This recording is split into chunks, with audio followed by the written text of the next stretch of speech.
good afternoon, ladies and gentlemen, or good evening and good morning, depending on where you are joining us today.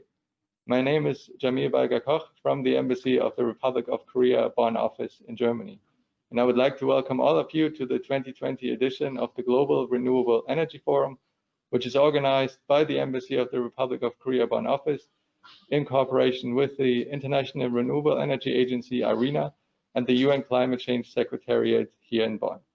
And before we start with the conference officially, allow me to make a few quick announcements. You, our audience, have joined us in listen-only mode, which means that all of your microphones are muted and will remain muted throughout the conference. However, we encourage you to participate by asking questions to the speakers, and you can do so by posting your question in the questions box that you can find on the webinar panel. And we will monitor your questions and answer some of them during the Q&A part. And I apologize in advance if your question was not selected.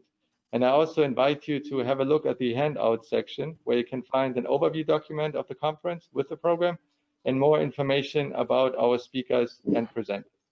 And I also would like to inform you that this event will be recorded. And now, without further ado, I would like to give the floor to Council General Ju-Young Lee. He is the head of the Embassy of the Republic of Korea Bonn office to officially open our conference today. Thank you, Jamil. Excellency Patricia Espinosa, Executive Secretary of UN Climate Change. Dr. Dolph Gillen, Director of IRENA Innovation Technology Center. Dr. Christian Falkengross, Head of Division, German Federal Ministry for Economic Affairs and Energy. Paula Marquez, Head of Division, EU Commission. Ladies and gentlemen, I extend a warm welcome to all of you to 2020 edition of the Global Energy Forum. The format of this year's conference is very different. While our events in 2016, 2017, and 2019 took place physically here in Bonn, the coronavirus pandemic forced us to change our event into online conference. Here, the number of infections increasing again. I worry about this. Nevertheless, I'm pleased even in the uncertain time of pandemic, we were successful in organizing our forum. The online format also allows us to have a global audience. This is very great. I'm sure you'll find our event very meaningful. I would like to express my sincere appreciation to our co-organizers, IRENA and the UN Climate Change Secretariat, also to our renewable energy partners, and to the German Federal Ministry for Energy for their support in organizing our conference this year. I'm delighted about this continuous and growing cooperation. It is also a great honor and a privilege for me to hear opening remarks by the Executive Secretary of UN Climate Change, Patricia Espinosa, at our conference today. Ladies and gentlemen, on many occasions, it's been repeated, the climate crisis is not on hold because of the coronavirus pandemic. While the pandemic is a major concern in the short term, it shouldn't be forgotten. The climate crisis remains a long-term concern. Major fires, heat waves in the Arctic, devastating floods, many typhoons, hurricanes, these are all sad reminders of the ongoing climate change. Despite urgent need for reduction, global gas emissions continue to rise in the pre-coronavirus period. That shows that more ambition is needed to reach the climate target of the Paris Agreement. Renewable energy plays a very important role in this regard. That is why the theme of this year's conference is increased implementation and accelerated action. More implementation and more action needed in this respect. The keynote session of our event will focus on the Green Deal. Session 1 will be about accelerating renewable energy action. The focus will be on overcoming barriers to renewable energy expansion and showing ways to strongly accelerate their deployment. This will be followed by session 2 on the future of green hydrogen, with a focus on decarbonizing high-emitting industries and its application in different forms of mobility. I would like to express my sincere appreciation to our all speakers and the moderators for their valuable contribution to our event. Their expert presentations and the panel discussions will be of great benefit to all of us. Ladies and gentlemen, let me briefly outline the Korean Green New Deal policy. Our government will invest around $60 billion over the next 5 years to accelerate the green energy transition, to boost the climate resilient infrastructure, and to foster green industry innovation. We will also create 650,000 green jobs by the year 2025. It will turn public space into green zero energy space, increase the use of a decentralized low carbon energy, and establish ecosystem which supports the green industry innovation. For example, around 3,000 schools will be renovated into energy efficient and eco-friendly buildings, and 1 million e-vehicles and 200,000 hydrogen vehicles will have entered the market by 2025. We are confident the Green New Deal of Korea will serve as a meaningful blueprint for green recovery plans around the globe and will speed up transition to more sustainable economies.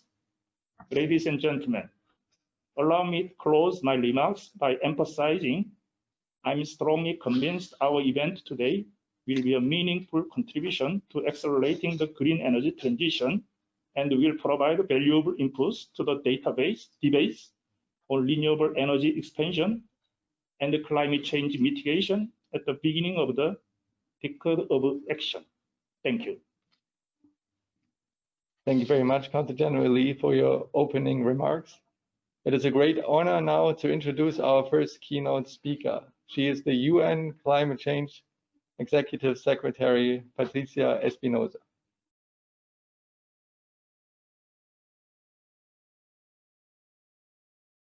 Thank you for that welcome address, Consul General Lee.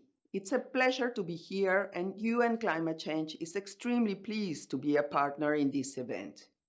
The arrival of COVID-19 6 months ago altered lives, economies, and the nature of business everywhere. The climate change crisis, however, did not disappear with the pandemic. It's like a hurricane slowly heading towards us, one we've been warned about for decades. For many, it has already reached their shores. The convergence of these two global crises has opened a window of opportunity, not simply to recover from a virus, but to build forward, to build cities and communities that are safe, healthy, green, and sustainable. We need a coordinated global recovery from COVID-19 that follows the blueprints the world has already established, the Paris Agreement and the UN's 2030 Agenda. We must minimize the creation of carbon-intensive infrastructure. This will determine the emissions pathway of the next decades. Central to that is the need for the public and private sectors to embrace renewable energy and make the deep transformational changes needed to change the dangerous climate trajectory we're on. We're under no illusions that fossil fuel use will end tomorrow. We've not suggested it should. But one of the things this crisis has shown us is that people don't want to simply return to the way things were. They have now experienced life with clean air and less pollution. And they're realizing it makes sense that public recovery funds should primarily be directed at companies who will commit to greening their operations. This includes making the transition from fossil fuels to renewable energy. A few months ago, IRENA released its first global renewables outlook, which suggested options going forward. The report outlined an energy transformation path showing that CO2 emissions need to be 70% less in 2050 than today to keep temperature rise well below 2 degrees and in line with the Paris Agreement. It's a difficult task, but a necessary one. However, the report also told us that globally, renewable generation capacity increased by 176 gigawatts in 2019, more than a 7% rise from the previous year. It showed that annual capacity additions from renewables are regularly outpacing those from conventional fuels. It showed that renewables now account for 1/3 of global power capacity. And far from being a drag on the economic system, which is the tired old argument that is always used by vested interests, the report shows that transforming the energy system could lead to a higher GDP growth, achieving 2.4% more by mid-century than current plans. Granted, these numbers were calculated before the COVID crisis. But the bottom line is that renewable energy will boost the economy and create new quality jobs. IRENA suggests that a climate-safe pathway in line with Paris Agreement goals would increase renewable jobs to 42 million globally by 2050, 4 times more than today. When we talk about building forward, this is the kind of recovery we're talking about, one focusing on people, their health, their safety, and a world that is both resilient and sustainable. But we must ensure that nobody is left behind in this transition. That's why it's important that nations ensure that this transition from fossil fuels to renewables is a just transition, one that helps workers readjust for the clean energy economy. Steps towards achieving this energy transition must be reflected in upcoming nationally determined contributions that, I want to point out, are still due in 2020. We no longer have the luxury of time, and time is running out in this year. Submission of these NDCs is paramount, regardless of COVID. We cannot achieve this parallel action of recovery from COVID-19 and building a more sustainable future without immediate plans to boost those NDCs. Please use this conference as an opportunity to advance those plans. I look forward to hearing the results. Thank you.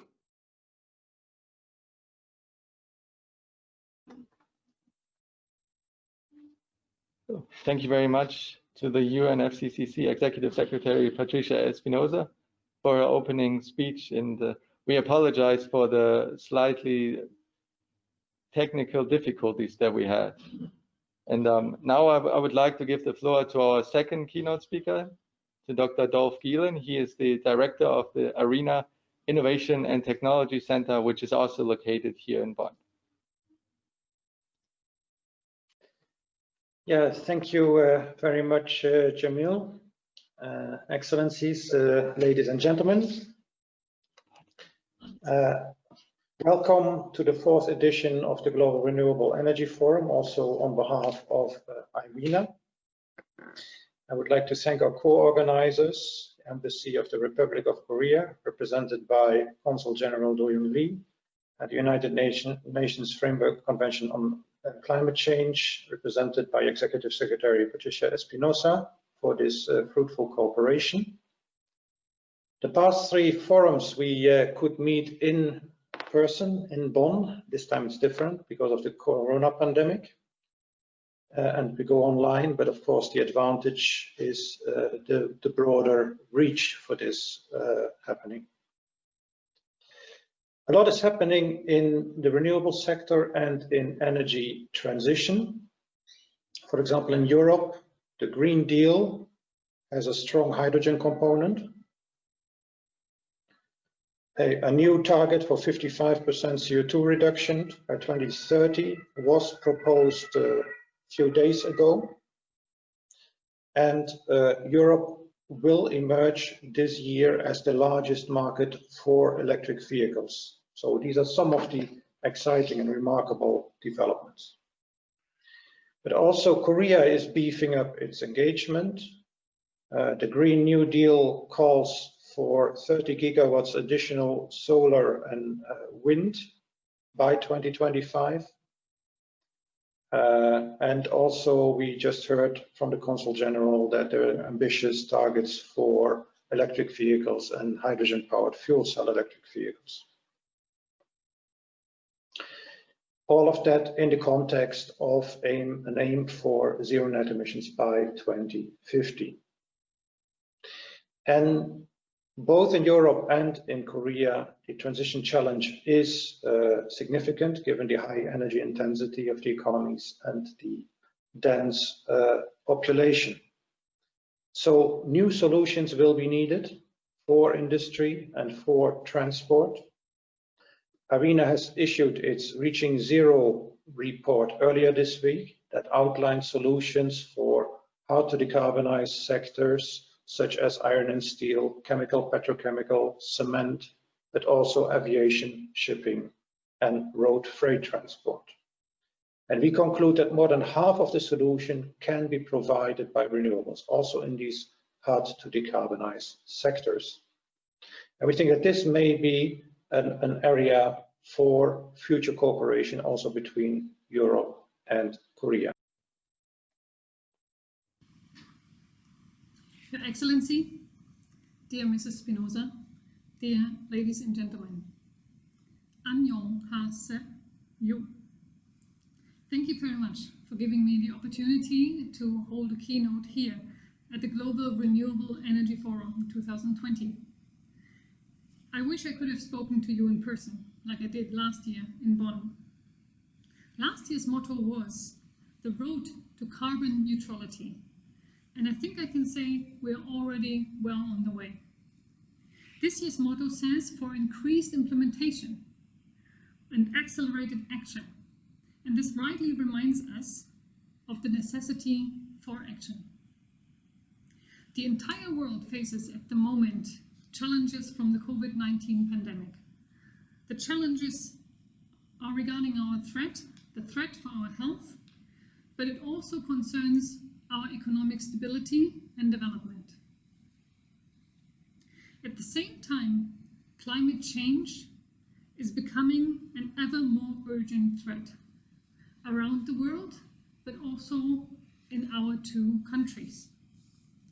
And this is why in Germany we have decided to combine the fight against climate change with the measures regarding our economic recovery after the COVID-19 pandemic. Our Chancellor said, we cannot simply adopt a stimulus package that seeks to preserve the status quo. We need a package that is designed for the future.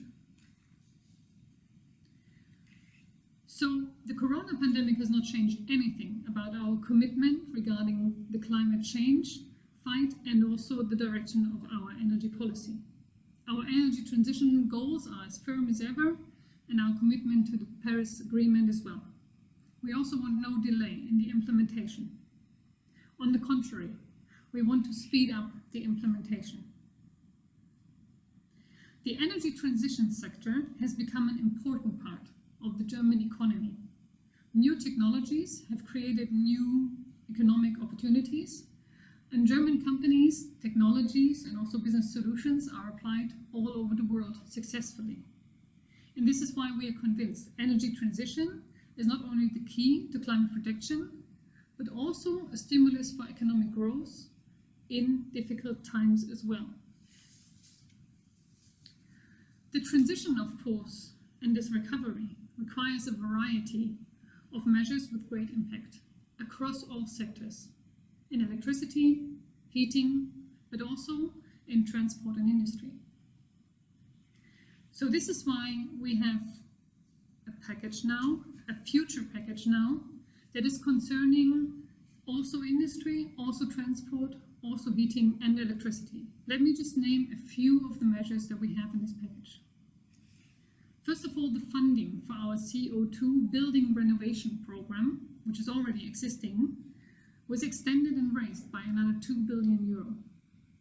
The cap on solar power extension was revoked, and the target for the expansion of offshore wind will be raised from 15 to 20 gigawatt in 2030.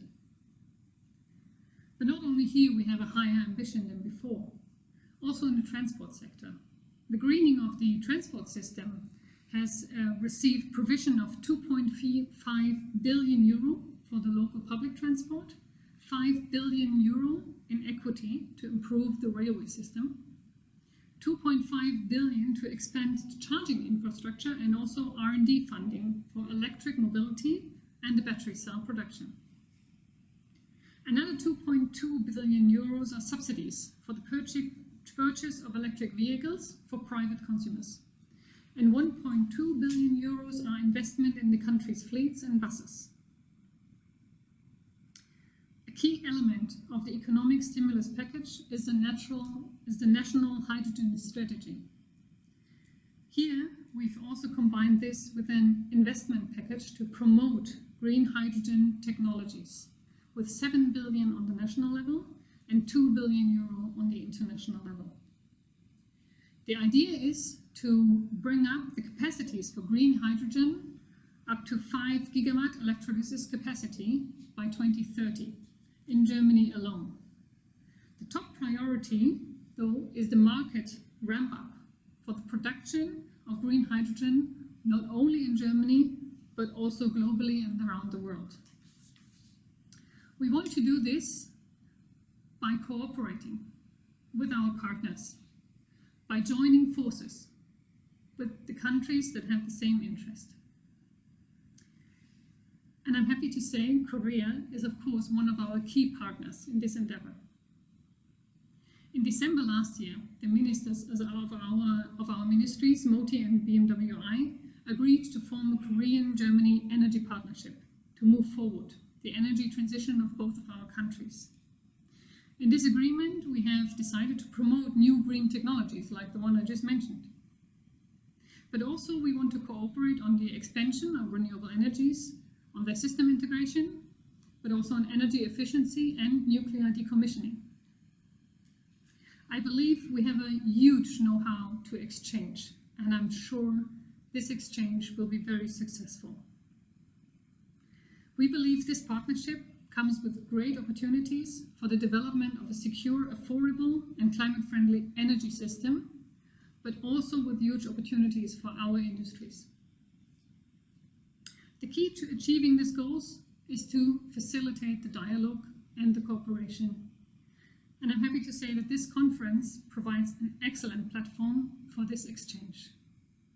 I would like to thank the organizers and wish you all a successful conference. Thank you very much. Thank you very much, Dr. Christine Falken-Grosser, for your keynote speech. Next,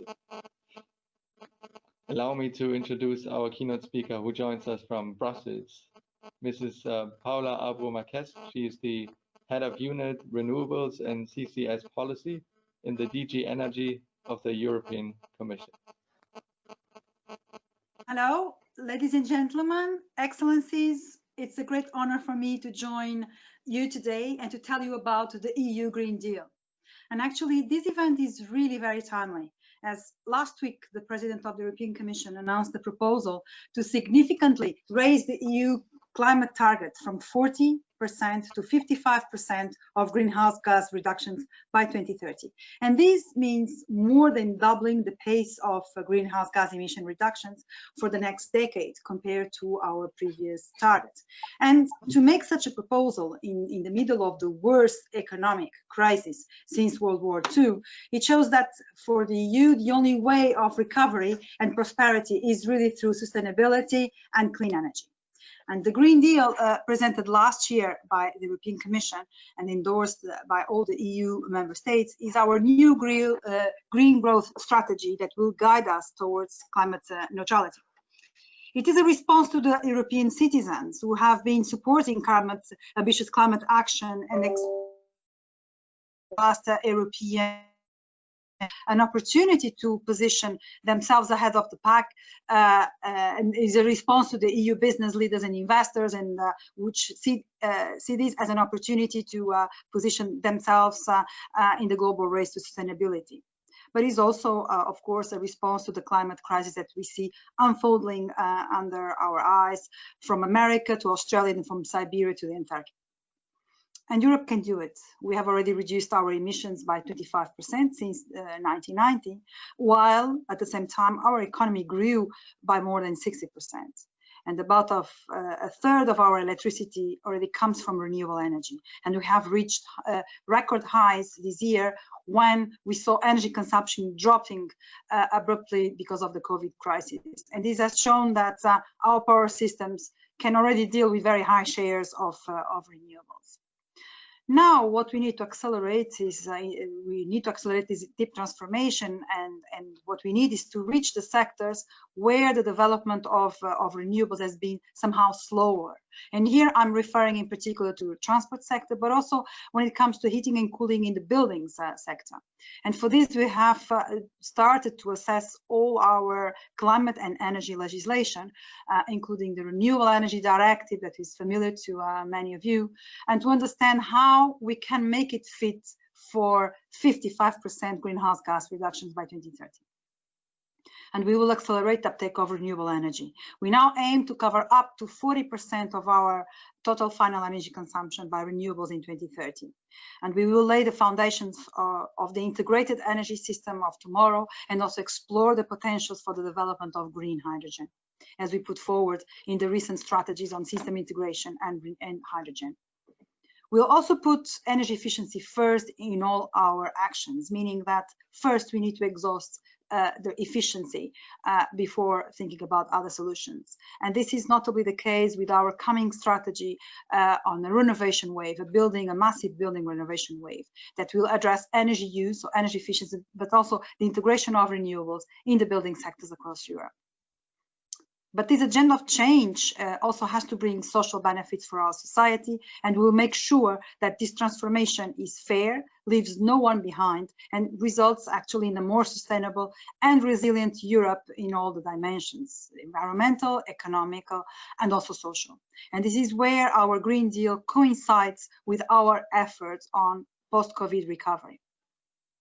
After the outbreak of the COVID-19, the Commission initiated a strong response to the pandemic and looming economic crisis. And back in May, EU leaders agreed on an unprecedented recovery package that is green and sustainable at its core. And the idea is not to revert to the situation that existed before COVID-19, but to take this important opportunity to introduce more green and sustainable projects and to shift the EU further towards achieving climate neutrality by 2050, the green and sustainable economy. The EU recovery program is centered around a temporarily reinforced multi-annual budget for the EU, and at least 30% of that money will have to go to green and sustainable projects. And all the investments under our new investment program will have to respect the principle of do no harm to the environment.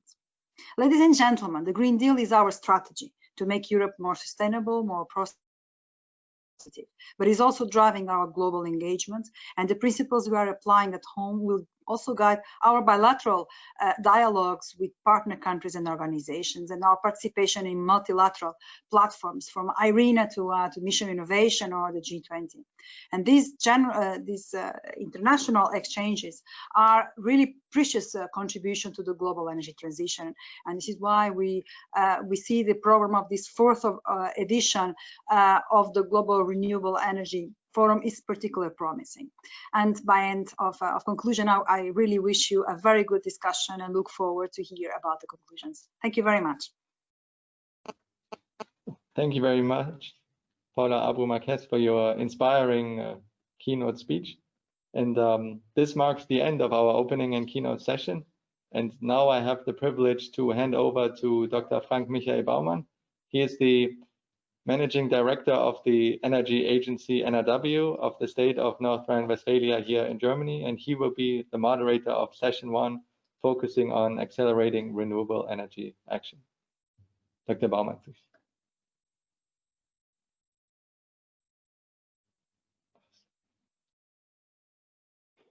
Yeah, thank you, Jamil Balga. Dear Consul General Lee, thank you to the organizers and co-organizers of your excellent forum. Thank you to the keynote speakers. My name is Michael Baumann. I was introduced and I have the honor to moderate the first session of this forum. And the topic of this session is accelerating renewable energy action. And we have 5 speakers, we have 5 presentations, and every speaker has 7 minutes time to give their presentation.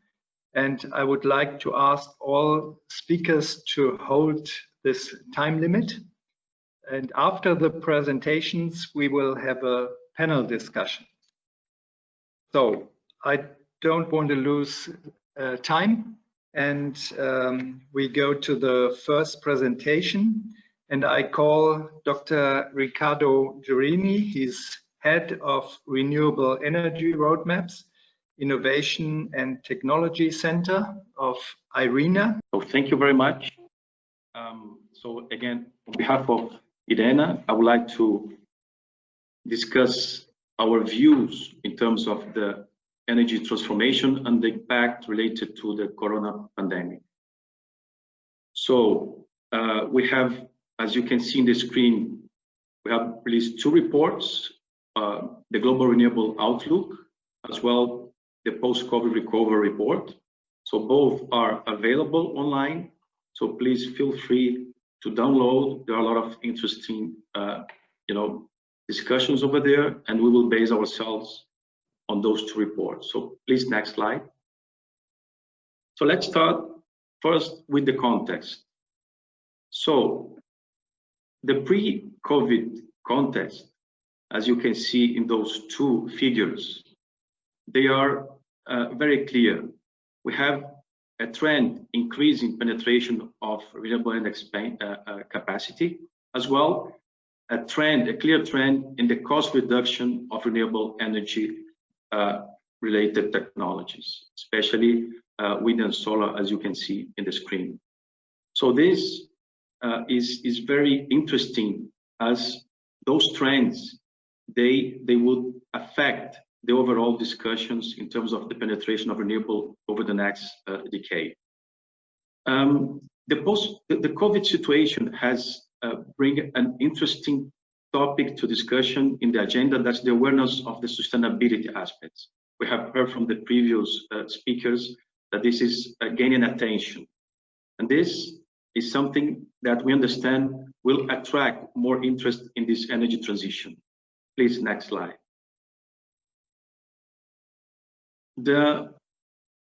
As you can see in the screen, the dynamics or the drivers of the energy transformation is being reinforced due to this COVID situation.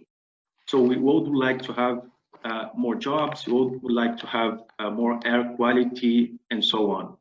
So again, the energy transformation is being boosted by the discussion related to the pandemic. So as much as possible, we need to align the short-term recovery actions with the long-term strategy. This is one of the key messages from our studies. Please, next slide. So how to do this? What's our idea? First, it's imperative that we start to analyze criteria for those investments. As we hear again from the previous speakers, there are green deals on the agenda, and those criteria here that you can find in more detail in our reports, they can help discussions in terms of how to prioritize those investments in all the sectors that are related to end-use sectors, as well supply sector. So please, next slide. once we have the criteria, once we have this checklist, where should we go? What's the roadmap in this endeavor? So as you can see in those two slides, we really need to go and increase electrification with renewable energy and energy efficiency. So this, as you can see here, we have two scenarios. One is the planned energy scenario, the other one is the transforming energy scenario. Those current policies under the planned energy scenario, yes, they are increasing renewable energy penetration, they are increasing electrification, and as well energy efficiency. But we need to go further. In order to achieve the climate goals and all the benefits that we understand are related to the energy transition, we need to go further and reach those levels that you can see in the blue part of the graph. This is very, very important that we address as much as possible on the investment side, those type of technologies that will bring that and will make that happen. Please, next slide. So, if the roadmap is clear, electrification with renewable and energy efficiency, what's the type of investments that we're talking about? Please, next slide. As you can see here, there is an increasing need in terms of investments. So far, in the previous years, we have around 800 billion invested in, climate-related investments. So what we need is to increase that amount by 5 times. So this is the challenge that we're talking about. So of course, again, as you can see the shares, energy efficiency, renewables, electrification, all the grid-related investments, this is very, very important for us to make that happen. That will be around 4 trillions, 4.5 trillions per year. Next slide, please. I would like to highlight exactly what we mean in terms of, examples of investments. As you can see here in buildings, again, energy efficiency appliance could be one of the ideas. Retrofit of buildings, just here in the European context, this is already there. Regarding heat pumps, smart home systems. In the transport sector, we are talking about the charging infrastructure that's needed, structural change that's needed in the transport sector, as well together with energy efficiency. Let's not forget biofuel supply side. Again, in the industry, energy efficiency measures together with direct use of renewables. So we'll discuss in the next session, hydrogen. This is very important. We have the reaching zero report. That's with many, many insights there. As well, of course, power sector, solar, wind, very important investments there. So this, again, is the package of solutions that we bring and prioritize in these Green New Deals. Please, next slide. So once we have electrification with renewables and energy efficiency, what's the opportunity for the Green New Deals and how we would move forward, how we could do that? It's, again, a very key message is the post-COVID recovery must be an agenda of resilience, development, and equality. And I would like to highlight in those opportunities here that you can see on the screen, the using public finance strategically. So again, promoting the investment in green energy assets is key in the current situation as an opportunity to really address the post-COVID recovery. So thank you very much. Looking forward for the discussions and the questions. Thank you, Dr. Giovellini, for your presentation. And I suggest we go to the next presenter. It's Rana Hadib.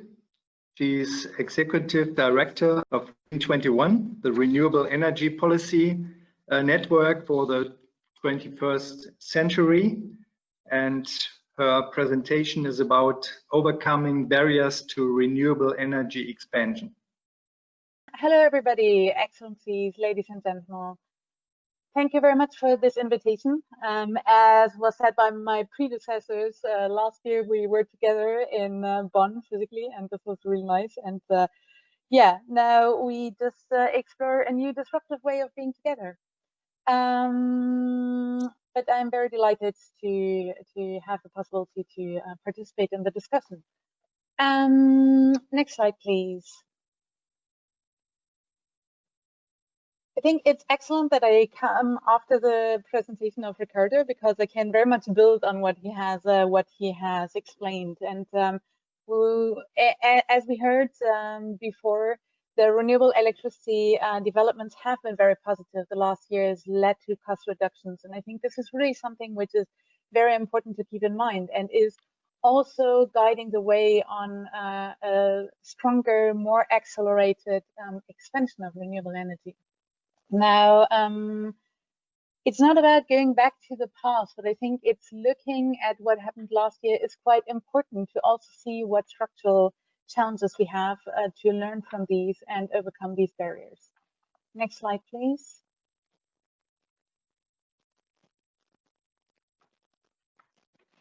One big challenge is, even though renewable power capacities have accelerated significantly, and we saw it, 70% of the new capacities are today renewable power capacities, the investment have not increased significantly.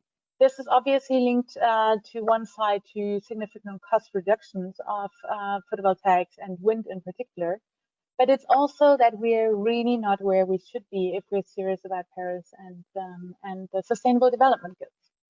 Next slide, please. And I feel actually that this slide will at least accompany me for another couple of years. It's to show that indeed in the power sector, many advancements are happening. Here we have a share of renewable energy of 26.4%, but over 80% of the energy demand is occurring for heating, cooling, so in the building and industry sector and transport. So that's also why it's really important to have studies, research being done on how to decarbonize and how to develop renewable energy in carbon-intensive sectors. But there are many solutions which already exist today and can be implemented in the building sector, for instance, also in industry in some areas, and in transport. And these go through some extent to electrification of these sectors, but there are other solutions that can be implemented. So it's clear that we need to move from a power transition to an energy transition when it's about a renewable energy expansion. Next slide, please.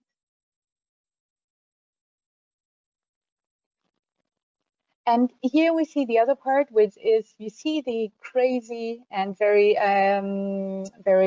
encouraging increase of renewable energy, that the yellow part on the bottom, with a growth rate of 21.5%. However, the energy demand is of 7.2%, and fossil fuel increases in capacities is of 5.7%. And the level of renewable energy is so low that it does not allow for the moment. So we really need to have an exponential expansion of renewable energy capacity. Next slide, please. And here comes the big moment and opportunity we see linked to COVID and the economic recovery, and some countries really managed to build on this. The reality is, however, that this is not the case everywhere. This is an analysis which is done by IASD and several research partners that have analyzed actually the economic recovery packages. What we see first is that energy on the supply and the demand side represents more or less only 2% of the investments going into the economic recovery. So only 2%. So here, very clearly, there's not really an acknowledgement of the key role renewable energy plays actually in driving the economies.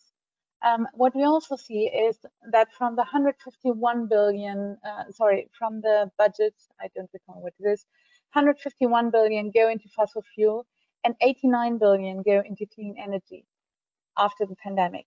And that is clearly a challenge which we also need to address. Next slide, please. I will not go into detail here. This is not only looking into energy and renewable energy, but it's looking into the green stimulus package. So there is a carbon aspect, there is biodiversity aspect, and the countries, basically positive and negative contributions. There are really good examples, and I think we have some key players here around the table. There is the Republic of Korea with regard to this. There is also the European Commission. But we see that there is quite, and this is an analysis on 17 countries, a reality that some aspects of some countries are really not using this opportunity the economic recovery does present. Next slide, please. So what should we learn from the past? And I think this is where innovation is key, but not only technological innovation. To build basically public support for renewables, and public is here broad, we need social political acceptance. So this really means like making renewable energy and energy efficiency a priority at the policy level, because planning, policies, and regulatory frameworks are key. We need to have a market acceptance. And here again, we do not only speak about the energy supply side, but also the energy consumers. And we clearly need to have a transition accompanying basically players from the more conventional space into these new opportunities. Plus, we need citizens' acceptance, and I think we have some speakers later who will also address this. We do see that there is in some local areas, even though there is opinion polls are really supporting renewable energy globally, locally there is a lot of pushback, which is really a barrier, a key barrier in deploying and accelerating the expansion. Next slide, please. And this will. In this context, I spoke about innovation, also governance innovation. There are key opportunities to understand the drivers for renewable energy, because these allow to make renewable energy relevant for decision makers outside of the energy sphere. And that is something which is fundamental. Clean air and healthy environment at the city's level, obviously globally CO2 emissions, economic opportunities, decent jobs, affordable inclusive energy, and energy security and sovereignty. And that is something where as players and decision makers and leaders, we really need to strengthen our narratives to use the advantages and make renewable energy relevant. Next slide, please. So that's my final slide. There are structural challenges that exist. And it's very clear to address these structural challenges. There are some things and solutions which already exist. You know, the market design guidance which exists. We need to acknowledge today that the acceleration of renewable energy will lead to other needs. That is one aspect. But we also need to work together very differently and go out of our comfort zone and have much more integrated approaches. Clearly, using policies to actively support renewable energy across all energy sectors. I just take the example of e-mobility. E-mobility is very present in the economic recovery packages. It's quite present in the NDCs, and there are only 2 countries that actively link, so have an integrated approach to renewable-based e-mobility. Only 2 countries. And many of the countries that do push for e-mobility do not have in parallel renewable energy plans and targets. So there is clearly something about integration of policy frameworks.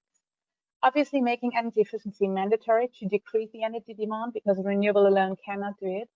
And when it comes to phasing out fossil fuels, there is clearly an aspect of removing fossil fuel subsidies, but we need to go further to really address the structural changes.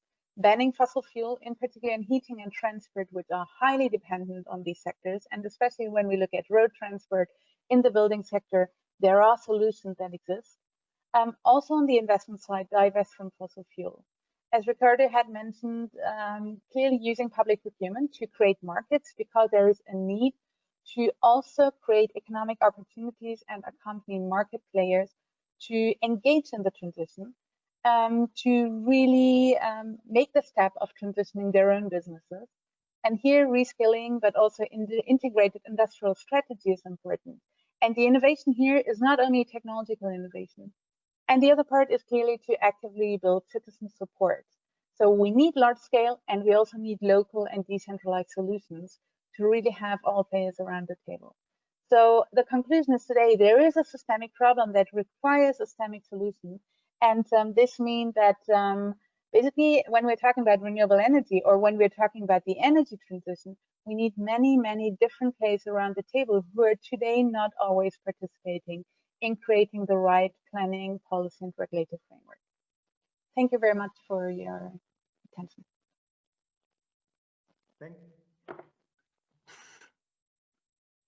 Thank you, Rana Adib, for your presentation and the aspects you gave to our topics, accelerating renewable energy action. And so we come to the panel discussion later. So I call now the third presentation, and it's coming from Antonella Bagatlini. She is a Chief Executive Officer of the Renewable Grid Initiative, and she's talking about achieving 100% renewable electric grid. And the floor's open for you. I'm talking about a renewable grid. How do we get there? Thanks a lot for having me here. We are asking the question, how do we speed up renewable expansion? And if we want to speed up renewable expansion, renewables, we need to understand that we also need to want and have electricity grids.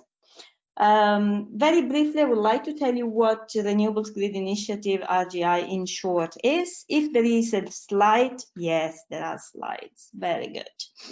It is a collaboration between transmission system operators and NGOs, mainly from Western and Central Europe. Our main objective is to have the grid infrastructure in place that is needed for the energy transition, and we want to promote a fair, transparent, and sustainable grid development.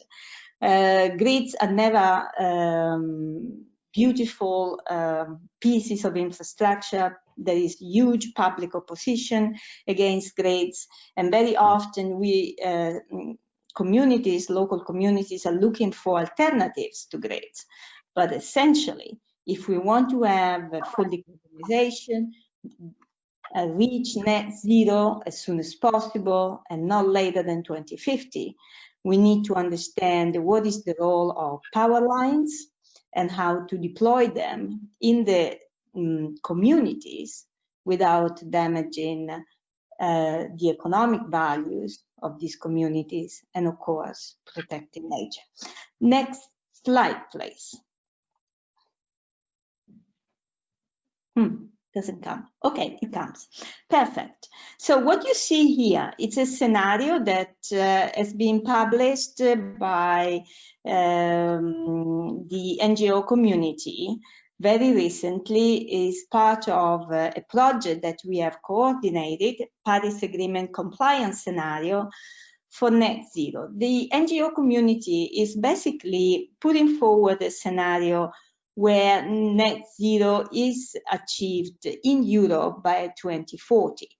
We can argue whether this is possible or not in this time frame. However, it is absolutely important also to stress the fact that 2050 for Europe is too late. And so we will need to find solutions that give full decarbonization in between 2040 and 2050.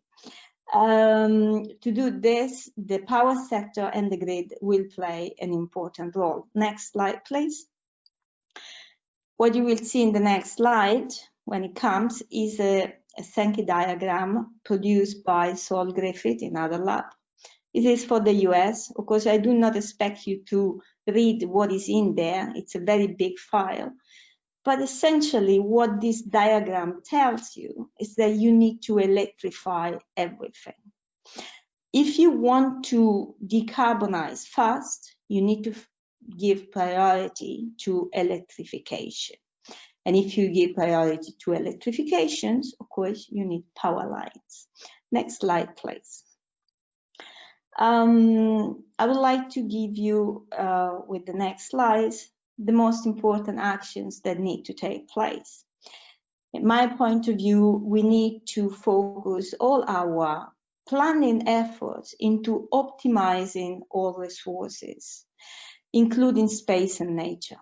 I want to stress this because very often we plan energy infrastructure without thinking at the place where this energy infrastructure is going to be deployed. And space in many, many countries, and for sure in Europe, it's very limited, including in the offshore environment. Also, we have very strong nature protection targets in Europe. The biodiversity strategy, which has been recently approved, is a sign that there is a commitment to preserve nature. And so we need to plan together. Optimization of resources is a priority. Electrification comes first. I mentioned this already, and I want to stress this. There is an intrinsic advantage of electrification. There is a clear, there is clarity that electrification cannot do all the job on its own. It's not possible to expect electricity to cover all the energy needs of our economies. However, we need to find clear roadmaps for electrification, because by creating electrification roadmaps, we will know exactly what is the infrastructure we need, and also what are the pathways for green gases. It has been already mentioned a couple of times today, the emphasis on hydrogen. Hydrogen, green hydrogen, of course, will play a role. But do not forget how much energy you lose by converting into hydrogen. So optimization has to be the main driver. Of course, we need ambition, long-term targets. Infrastructure, grid infrastructure especially, it's a decadal activity. We plan for the next 10 years. Probably we need to plan for the next 30 years altogether if we want to have the infrastructure in place that we need. So having long-term targets reduces the risk, both from the financial risk, but also the risk of being late. Of course, we need to plan together and plan for the future. Very often we plan for yesterday because yesterday is the only thing we know. But we need to look into the all possible innovations and come up with new solutions. And in this regard, I would like to mention that the recovery package that has been agreed for Europe is an important instrument. But unfortunately, it is missing an essential part, which is a financial mechanism, which is targeting communities and people. The energy transition cannot be achieved without the support of people. Involving local communities, combining large and small scale is essential, because the energy infrastructure, renewables and grids and all the other things, storage, you name it, is always deployed next to something and next to someone. Next slide, please. And so if you ask me what is the most important innovation that we need to bring, it is actually flexibility. It is flexibility in technologies, flexibility in the regulatory framework, flexibility in the way we plan and deploy infrastructure, flexibility in how we imagine possible pathways. Flexibility is the most important characteristic of the energy system. And so we need to learn to plan it accordingly. And we need to also test new approaches. Of course, next slide. Of course, this can only be done in a collaborative manner. The energy system is more efficient if it is a large system. In Europe, we want to have a European energy system. We do already have a European electricity market, and therefore we need cross borders, but also cross sectors cooperation. Only if we go beyond the silos that is still very dominant in the energy field, we can develop solutions, test them, prove that they work, and then deploy them at scale. What we learn by working cross sectors and cross borders together with a variety of stakeholders is fundamental to really reinvent the system that is fit for the future. And my next slide, I think, is the last one. Yes, indeed. And so I thank you and I look forward to the discussion later. Thank you, Antonella Battaglini, for your presentation. You gave a lot of aspects for our panel discussion, and I would hand over to the fourth speaker. It's Hannes Seidel. He is Head of Division Energy Systems and Energy Services from the German Energy Agency. And you talk about unlocking the full potential of demand-side flexibility for renewables. Hannes Seidel. Yeah, hello everybody. Thank you for the invitation. Yeah, and thank you, Antonella, for your slide regarding flexibility. I liked it very much because I like to do yoga after those long business days, and it's also the perfect transition to my short speech regarding demand-side flexibility for renewables. So slide 3, please.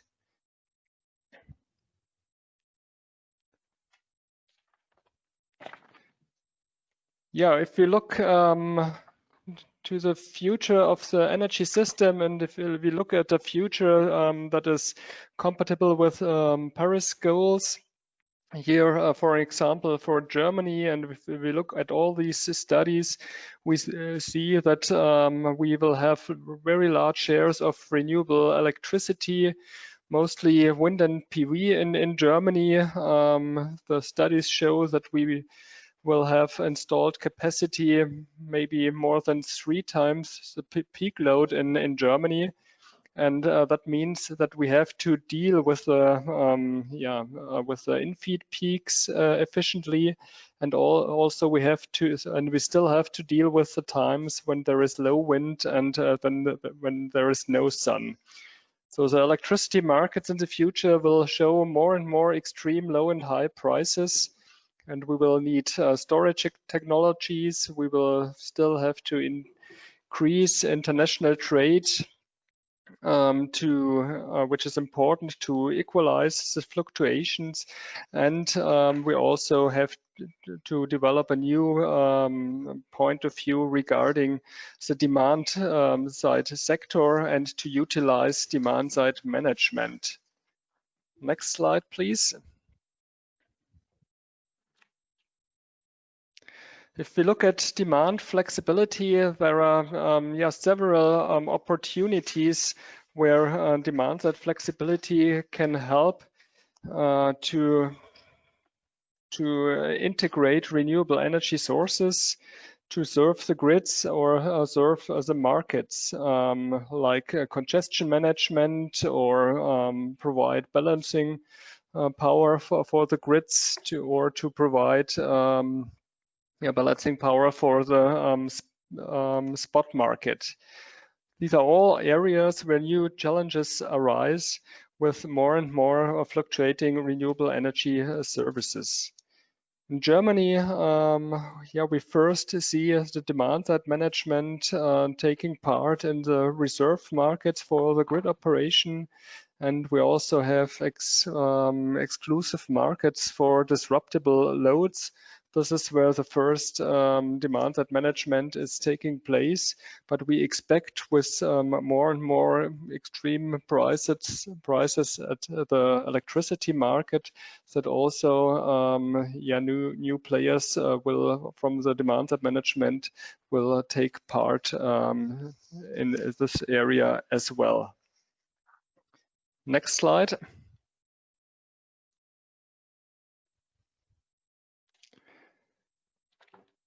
There is 41% of the total energy consumption in Germany is by the industrial sector, and there is a lot of flexibility potential in the industrial sector. At least in theory, studies expect that 5 to 15 gigawatts of demand side flexibility could be utilized. For comparison, peak load in Germany is 80 gigawatts.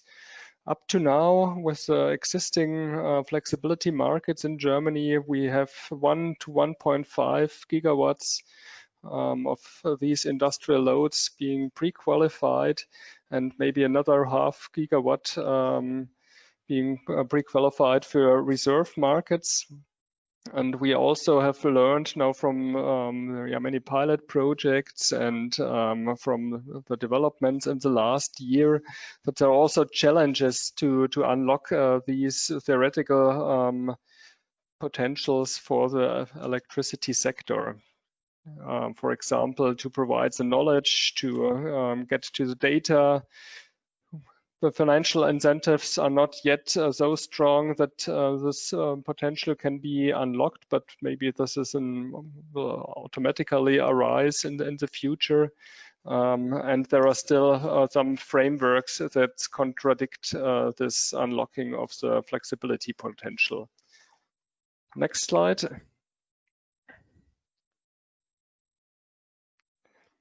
Yeah, flexibility is not only available in the electricity intensive industry, but there are also many flexibility sources in the distribution grid, and until 2050 even more are being expected.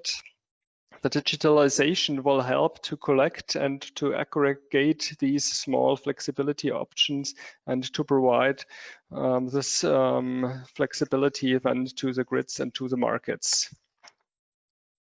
Next slide.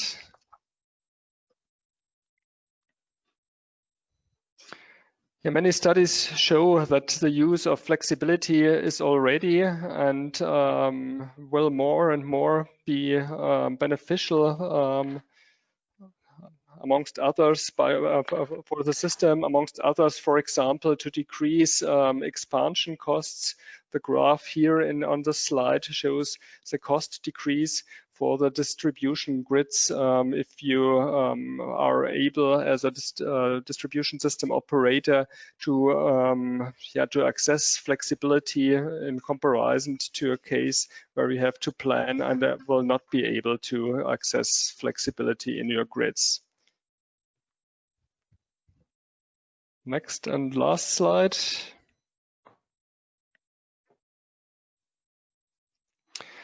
Now, what is needed to unlock flexibility?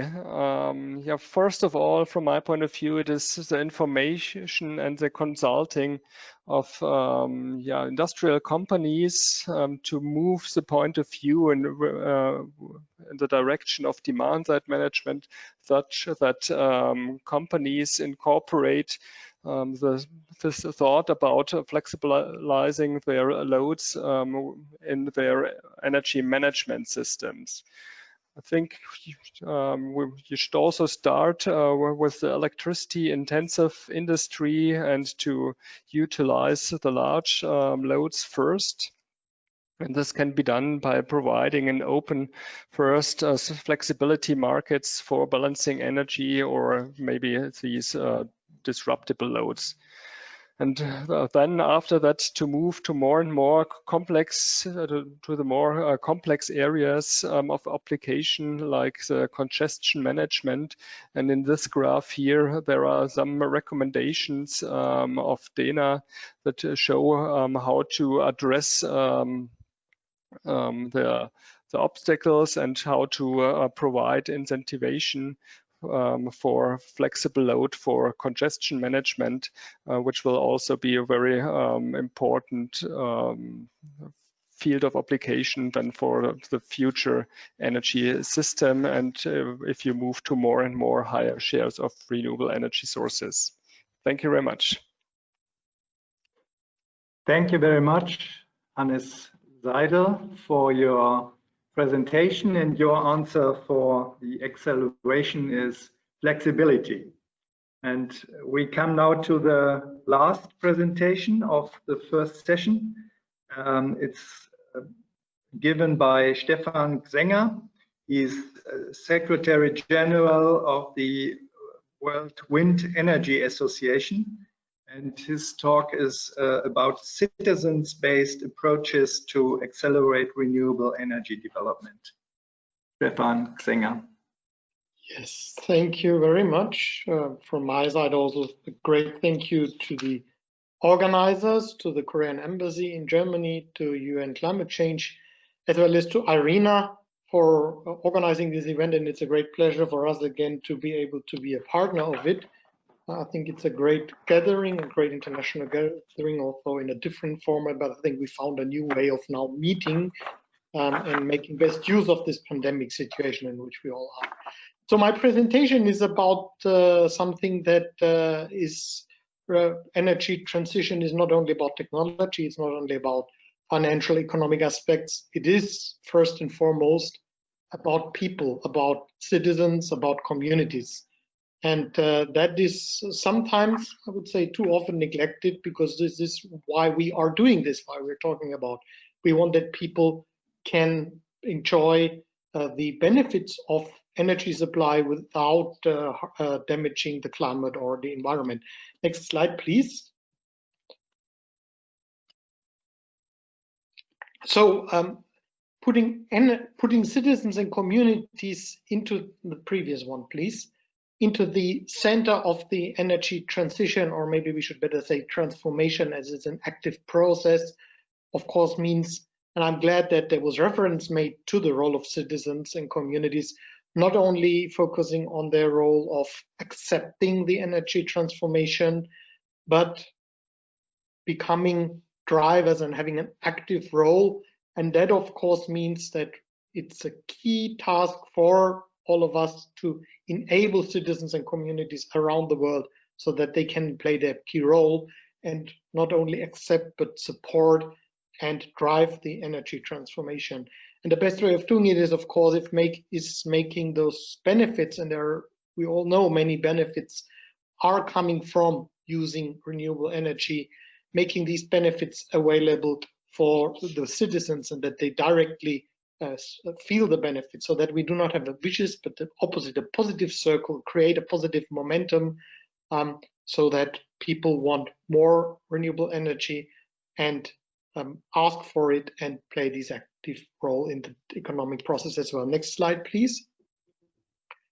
Now we have the focus on ownership. That is certainly a key element in renewable energy.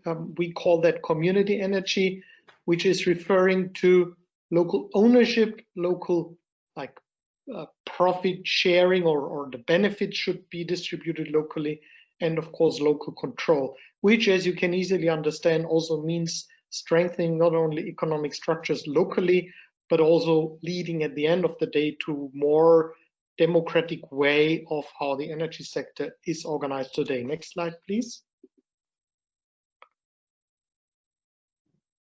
So even more, I think the ownership aspect becomes important when we talk about the developing world. And I think this is a global forum, so we should also not only have the focus of, or the perspective of, the industrialized countries. I'm also sitting in Bonn here in Germany, wealthy country with a lot of experience in community energy. But when we talk about developing countries where we really have to bring basic energy services to the people, then of course ownership makes even a bigger difference, because when we talk about productive use of energy, which can lead to this positive circle and lead to more economic development, of course, if the profit stays with a village that gets a mini grid, for example, then that can be reinvested and you have just a stronger momentum. Next slide, please.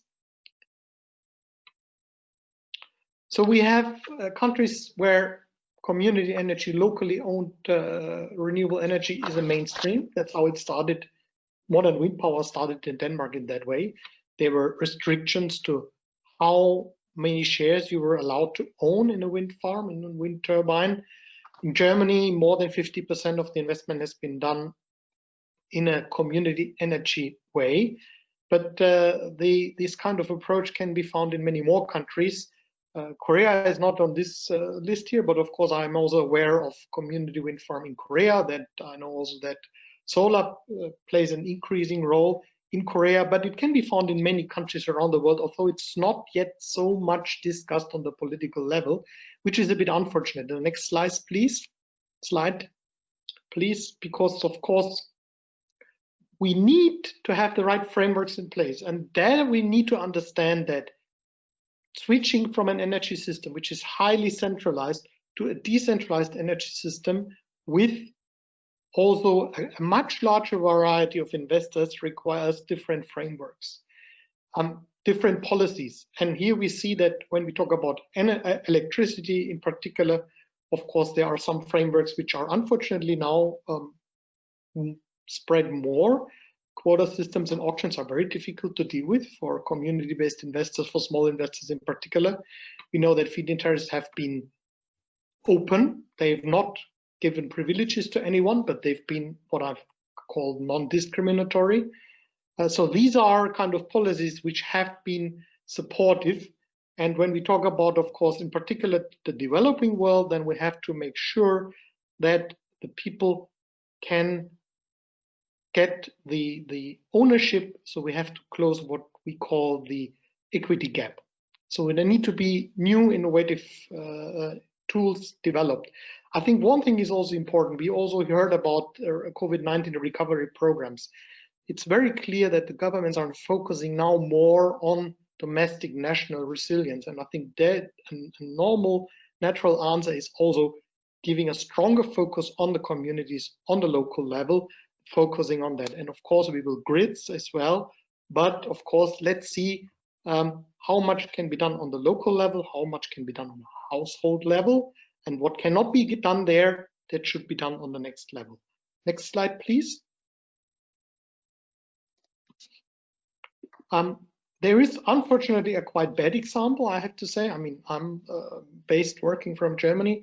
Germany had, as I explained, a very strong community energy sector, but now with the switch from feed-in tariff to auctions, which unfortunately many governments are following, that's more or less destroying that sector.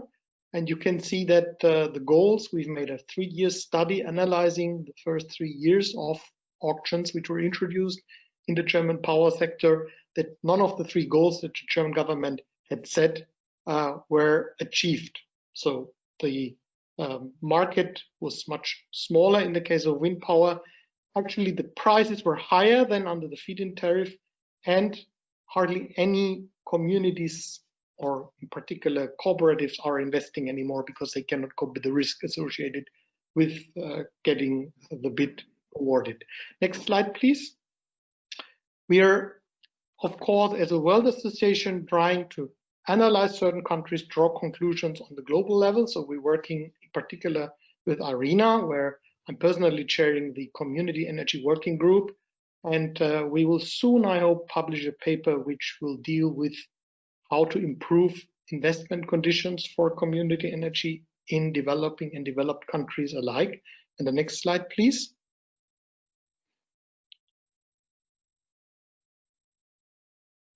And now what I'd like also to mention, and that I think for some of you will understand why this is so important. We are now focusing on one aspect of the energy transition, and that's the gender aspect in community energy. So we've just started a project on women in community energy, which will take 2 years, which will gather data on the role of women. We know women play a very active role in the climate movement.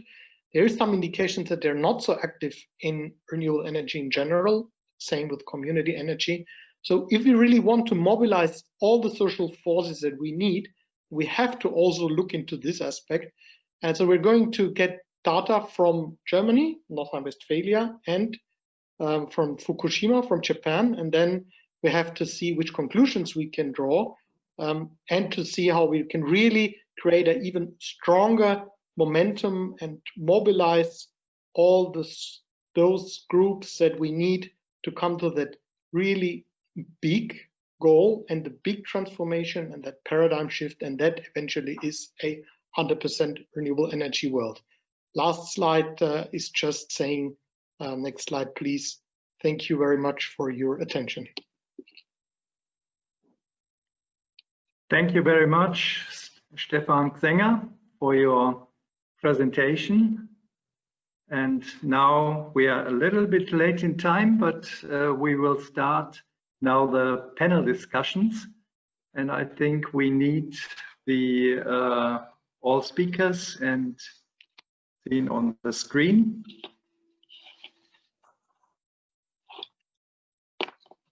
So 1, 2, 3. I see 4, 6, 5, and one more. 6. Yeah, fantastic. Thank you very much. I think we can close the presentation slide, and then we see us all, and the organizers we see too. We talked about in our session number 1 about accelerating renewable energy action, and indeed we need more acceleration. And you gave, first of all, thanks to all speakers, and you gave several aspects, and I only mention some words. We need more investment, we need more acceptance, we need more electrification, we need a better politics, we need more flexibility, and we need the people mobilizing citizens, so to get more democracy in energy supply, and maybe we need more women. So I would like to start the panel discussion with one question to all speakers. What is, from your special point of view, the most important action? And I would like to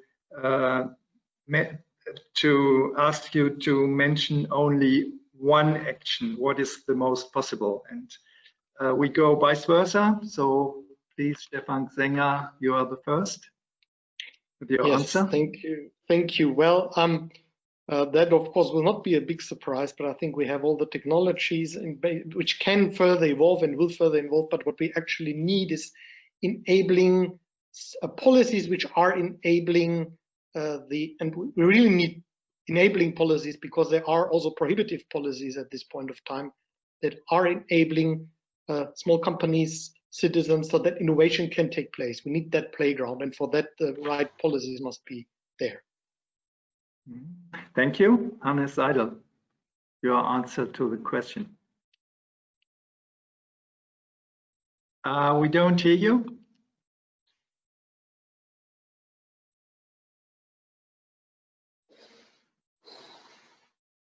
Now, think.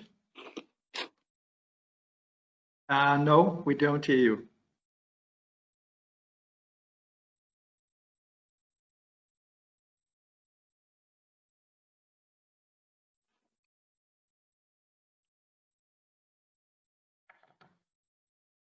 Now better?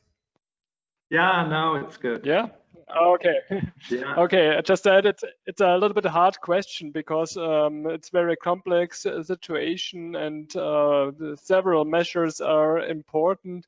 So my answer would be that it is important that the politics have goals and maintain continuously a clear strategy, monitor and check the progress, continuously identify the obstacles, and then find the right measures, be it adapting framework conditions and policies, deal with grid connection issues, area allocation and spatial planning, whatever. I think that you need this continuous strategy and this continuous, like a project management process, to really accelerate renewable expansion.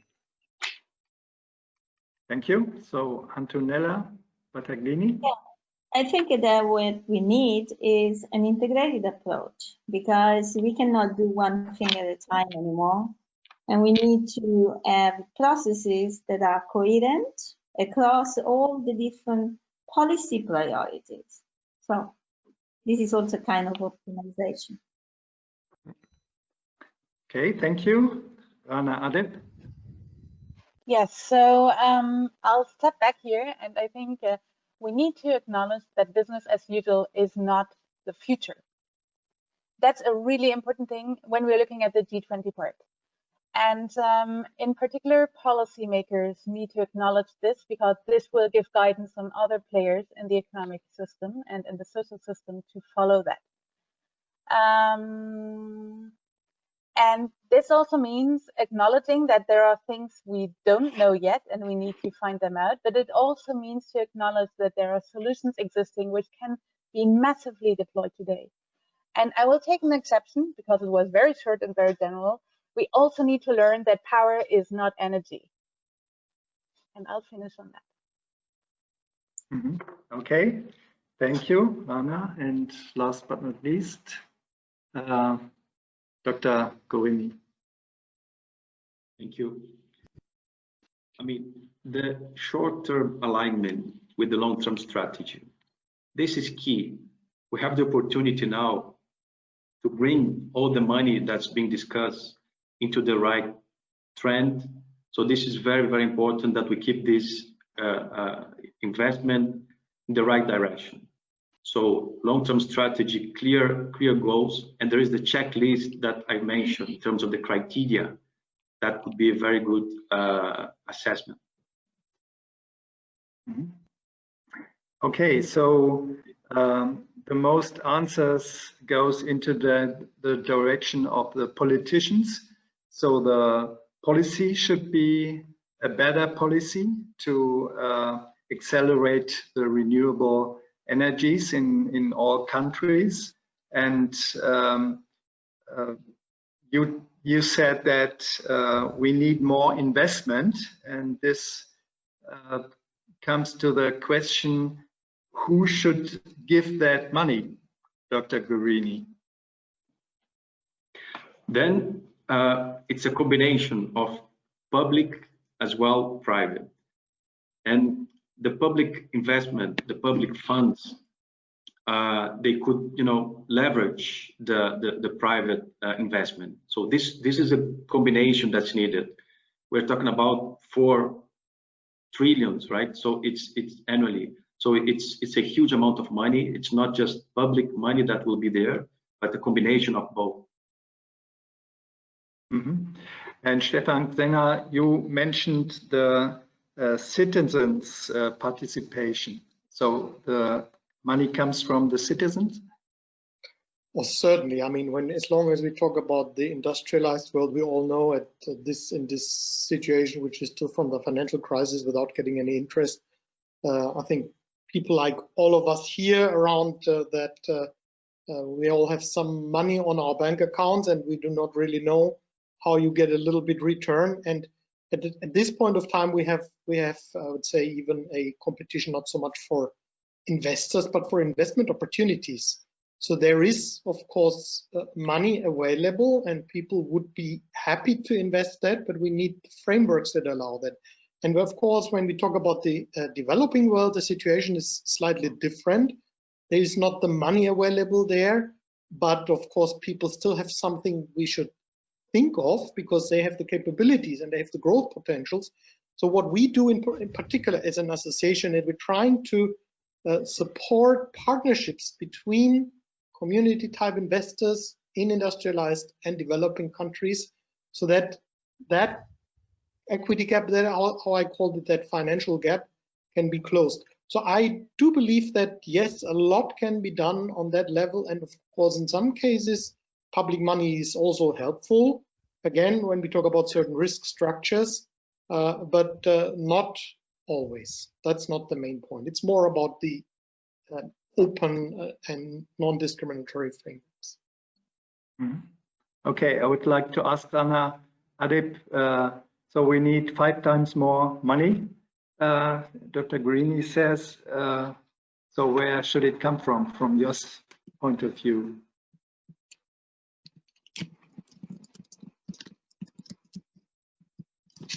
There is not one answer valid for all sectors. I think it's very clear that public money needs to be used to create so public regulation used to create the market conditions in sectors that are already mature. Here we can basically have private money going in without any problem. And here I think there is a real possibility for entry sectors and the distribution sector, the energy consuming sectors, etc., to move in that direction, because they also have their decarbonizing strategy. They need to reach it, and energy plays a key role in most of the supply chains, for instance. So that's one aspect. When we're looking into sectors where we don't have the same maturity, so there is a second session on hydrogen. Here, obviously, public money is key to create basically the market conditions. When we're looking into sectors that are lacking behind, as a building sector, public money needs to be there to accompany market players so that they can basically also engage in that transition and leave the business as usual and start taking the opportunities which renewable energy and more integrated, efficient renewables approaches allow for. We very often hear that money is actually not really the problem of getting the money. The money is out there. But we need to have clear orientation, and this is why I think all of us have really looked at the indications governments are giving, clear orientation, targets, sectoral targets, and implementation strategies that allow to attract the money. Antonella Battaglini, you talked about electrification and we need more grids, so this needs money too. From where? I don't know why there is this emphasis on money, because actually there is more money that we can spend out there. The emphasis should be on the right regulatory setting so that there are new business models and investors do put the money where they need to go. We need to make clear that the money is not put in the old technologies, in the fossil technologies, directly and indirectly. We need to look at subsidies.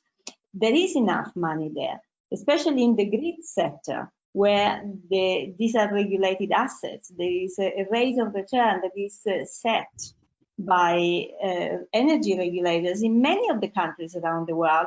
This is an incredible good place to put money. Of course, you need clear regulatory frameworks, and especially in developing countries, some support for grid infrastructure is needed. But I completely disagree with the idea that we have no money and we cannot invest in in building this new energy renewable system. The other thing that I want to say is that there is also a very strong emphasis. We need policies. Yes, clearly we need policies. But any policy, excellent policy that is not implemented is a shame, is a disaster. We need to think about implementation and not only policy formulation, because policy which is not implemented is of no use. It will not bring us anywhere. So I think we need to be a bit more precise. Okay, thank you. We come to that point a little bit later, although we have not a lot of time. But the last, the question goes to Anne Seidel. So you talked about flexibility, and this costs money too. Yeah, in general, I totally agree with Rana Adib and also with Antonella. I also think in general the money is there, but the framework conditions must provide or ensure the right incentives. Then people or companies will invest and provide, for example, this flexibility where it is needed. But I also think if designing the framework conditions and the policies, you also have to look about the matureness of the market or of the topic. There are some topics where new technologies are being introduced. There more public money is being needed. and maybe other mechanisms are being needed in comparison to a market where that is very mature, like yeah, the renewable energy sources and the tendering processes for wind energy that are very much mature. There you can choose other possibilities. But if you want to open a new market, for example, demand side management, it's also clever to set up, for example, a product within the grid on ancillary services, and later with this knowledge that is being gained within the companies, that they can use this knowledge on all, and also provides their flexibility for the electricity markets that is maybe a little bit more complicated for them. Yeah, thank you. I think your message is there is enough money available, and I think the coronavirus actions now from the states go into the direction. I was wondering, where is all this money coming from for pushing the economy worldwide? So your message is we need better framework conditions, we need a better policy. So we are all living in our own states, and we are responsible for our own country. So this leads me to the question, do we need more international cooperation to get more acceleration? And what kind of cooperation? Maybe this is the last round for our panel discussion. And please, Dr. Gurini, what is your answer to this international aspect? Definitely, I think international cooperation is key in the context of the acceleration that we are discussing here. There are important forums such as G20, WEF, and others that could really bring much more action into the table of each one of the member states, and also, of course, bilateral cooperations as the one that we are discussing here. And that was mentioned as well. So I think that's a very important role in terms of the acceleration and the leverage of actions, indeed. Dana, Adit? Yes, obviously. I mean, we're an international policy network, so we obviously believe in international cooperation and in international communities. And I do think there are so many experiences worldwide which can be inspiring, because we really have challenges ahead. We have many solutions which are there, but we don't really dare to leave the past to build the future in a different way. And I think here this cross-stimulation is extremely important. When we're looking into international, there are many aspects also to driving the transition which need a regional integration, or where a regional integration does ease things. So I think in terms of international, that is something which is also important. I would, however, also like to speak about the fact that global does not exist without local. And here I mean the national frameworks are key and the subnational frameworks are key. In particular, when we are looking not only into power, but into heating and transport, heating, cooling, and transport, cities play a key role. Cities also play a key role when it comes to citizens. Cities have, I think, 80% of the GDP worldwide is generated in cities. So I think there is really a key player to also bring to the table and work with global city networks, for instance, to bring these players to the debate at the national level, but also in the global narrative. And just one other aspect is, whether it is at the national or at the global level or the subnational, what we need to do is to go out of our silos. Energy is everywhere, and it's a key driver for most economic activities. This means that basically all energy consuming sectors need to sit around the table. Okay, thank you. Thank you. Yeah, Antonella Argentini. Well, I would say that the main difference between humans and animals is that humans work collaboratively. We went to the moon because we work together. We have a space program because we work together. So definitely collaboration is essential. And it has to be a multi-layer. It has to be global to local, as Rana just said. What I would like to see happening, if you allow me a wish, is a kind of Olympics for the energy transition. We need to showcase the solution and really showcase how collaboration can develop new opportunities, new approaches. And if we can do that, then the energy transition can be much faster and much more acceptable as well from a societal point of view. Thank you. Anne Seidel. Yeah, of course, international cooperation is very important to consult each other, to confirm each other, and to benchmark also those political frameworks. Things are complicated and the efforts are very high. But I see one very important field where this international cooperation can help to get things accelerated, and this will be also the topic of the second forum. I think this development of international markets for hydrogen based on renewable energy sources, this will be very important to utilize the renewable energy sources potential of the world and really for all of the world. And I also believe that this could be an opportunity, for example, for the emerging countries to build synergetic projects that provide and raise renewable energy sources locally, and at the same time provide green hydrogen for other countries and to build up business opportunities. But by this combination, I think this could be a very good possibility to accelerate everything. We could share data fast. Yeah.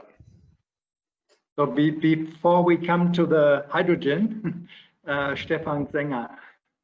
Yeah, thank you. Yeah, I certainly, I mean, same like colleagues working for an international organization, of course, yes, the answer must be yes, of course, we need more international collaboration. But of course, let me just say that I see that the globalization that we've been having for decades or even maybe more than a century is at crossroads now because of the two crises that we're facing. On the one hand, the climate crisis leads us to, I think we will see much less exchange of energy-related products and goods. So we will not in the future anymore import large amounts of oil, gas, and coal. That is clear, which has been an essential part of international trade. So in that sector, there will be less. And also, whether we like it or not, I think for the time being, we will see in general less exchange of goods because now many governments, I mentioned that in my presentation, are focusing on kind of having national supply chains rather than internationals because they've noticed not having masks, what that means for a country. That is just an example. So I think there's a trend at the moment, which is also, of course, supported by the COVID-19 crisis, that we will certainly see much less exchange of goods in the energy sector and focus much more on domestic, local renewable energy. And on the other hand, maybe that will, after some time, take up again. But what we need at the same time and what will become even more important, and we see this year as the other trend, is digitalization. It's much easier nowadays to exchange information, and that kind of collaboration is now even more important than ever before. And when we talk about energy transformation, then of course it is about learning from each other, spreading success stories, best practice cases, etc. And that part of collaboration, I think that is now really taking up and kind of exploding because of we're all now sitting in front of our computers and talking to people from around the world. Yeah, thank you. So I do not see any questions in the chat room. So, and the fact is that our time is running, and I think this is now time to thank you for these aspects and your presentations of the first session. And I would like to say we should now take action to have an accelerated renewable energy supply in our countries, in our states, and in the world. And again, thank you for listening. Thank you for your presentation, and I hand over to the organizers of the Embassy, the Republic of Korea. Thank you. Thank you very much. Thank you. Thank you very much. Thank you so much. So thank you very much, Dr. Baumann, and to all of our speakers. And that was an interesting discussion. And thank you all for taking the time. And we hope that you will still join us also for session 2. And I'm now happy to hand over to Dr. Dolf Gielen, the director of the IRENA Innovation and Technology Center, and he will be moderating session 2 that deals with the future of green hydrogen. Yeah, thank you very much, Jamil. So that was a very interesting session, and we heard the term hydrogen and green hydrogen already a couple of times. So you cannot have an energy discussion today without talking about hydrogen. We're a little bit late. We have about an hour left for this session. It's split into 2 parts. The first half will be again a set of short presentations. We have 5 excellent speakers lined up, and I will introduce them in a moment. And then we'll have about half an hour left for a panel discussion and some questions. To put this into context, so energy transition has a number of components. We see that the power sector is rapidly shifting towards renewables. Still a few flexibility issues to be dealt with, but that's going well. The next challenge is how to decarbonize the end-use sectors. So buildings, transport, and industry. There we will need also clean energy vectors. Electricity is one of them, but hydrogen can be another clean energy vector. And hydrogen comes in many colors. There is gray, blue, and green hydrogen. The focus of the session today is on green hydrogen produced from renewable electricity. And there are, of course, a number of aspects to this. There is the issue of where does the renewable electricity come from, the electrolyzers for hydrogen production, the logistics of supplying that hydrogen, and then the application in for different end users. So we will now go into some of these aspects. Our first speaker is Dr. Emanuele Taibi, who is the lead on power sector transformation strategies at IRENA here at the IITC in Bonn. The presentation is on prospects of electrolyzers for green hydrogen production. Emanuele, the floor is yours. Thank you very much, Dolf. I hope you can hear me and see me. Okay. And while the slides come, I would just like to, first of all, continue the discussion we had in the excellent first session by moving from electrons to molecules. So a significant part of my time is now dedicated to molecules. However, the first session discussed flexibility, which is somehow the umbrella for power sector decarbonization, which is somehow where I'm coming from at IRENA. And the two things are not mutually exclusive, as we heard in the first session. It was an excellent segue to this session, the conclusion that we heard. So we do need both, and both have synergies. So hydrogen as a source of flexibility, hydrogen as a way to decarbonize end-use sectors, and it all fits under an increased uptake of electricity from 17–20% today to 50% plus hydrogen production. So next slide, please.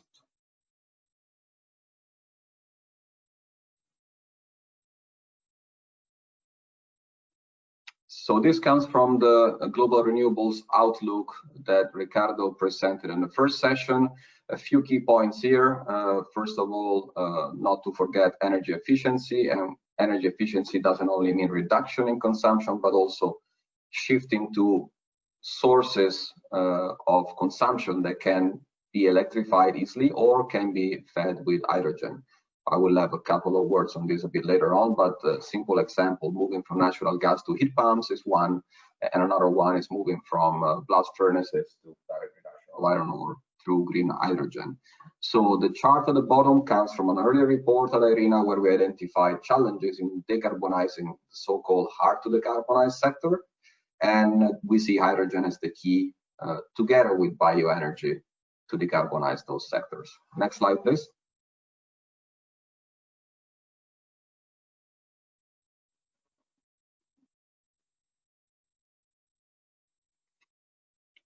This is a brief timeline of our work on hydrogen in the last 2 years. So we released 3 reports on the topic, 2 dedicated to hydrogen and 1 released last week dedicated to end-use sectors and reaching zero with renewables. Key point there is that hydrogen becomes increasingly important in the so-called last mile to reach zero emissions. And the key technology that was identified in the work with our member countries to realize competitive green hydrogen jointly with renewable power is electrolyzers, and we will release towards the end of October a new report on this topic. In parallel, we've been working with our member countries in sharing information and knowledge on this topic, identifying key priorities and challenges for the scale up of green hydrogen. So we started with a session of Innovation Week 2 years ago, and we will have 6th of October the next session. Now the topic has been mainstream and hydrogen is somehow in all sessions looking at end uses, but also we have a dedicated session at the moment with almost 1,000 people registered, where we will discuss electrolysis and e-fuels. In addition to this, we had a few thematic meetings with our members. The last one was a ministerial roundtable in January this year, where CEOs from private sector discussed with ministers from our member countries, and the call from the members was to continue this dialogue, and for that we established a collaborative framework in June, and we're having a meeting next week to further increase the collaboration and knowledge sharing. Next slide, please.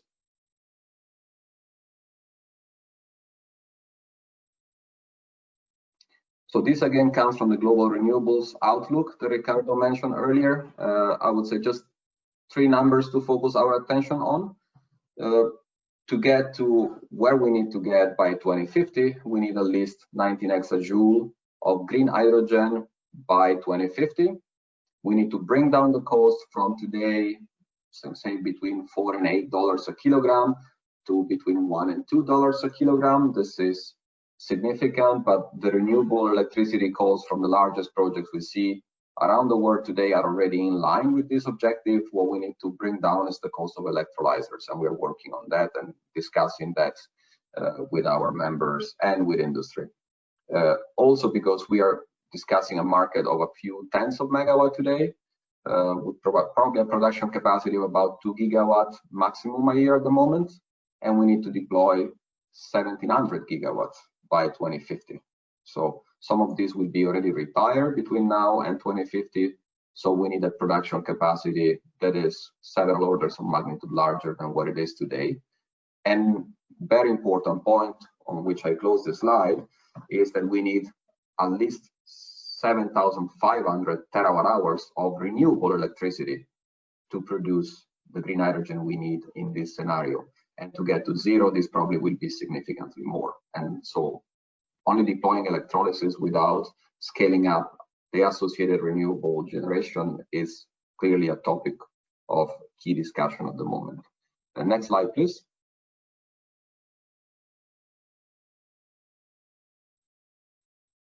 So I mentioned the fact that renewable electricity is already in line in the best projects with what we need to get to a competitive green hydrogen.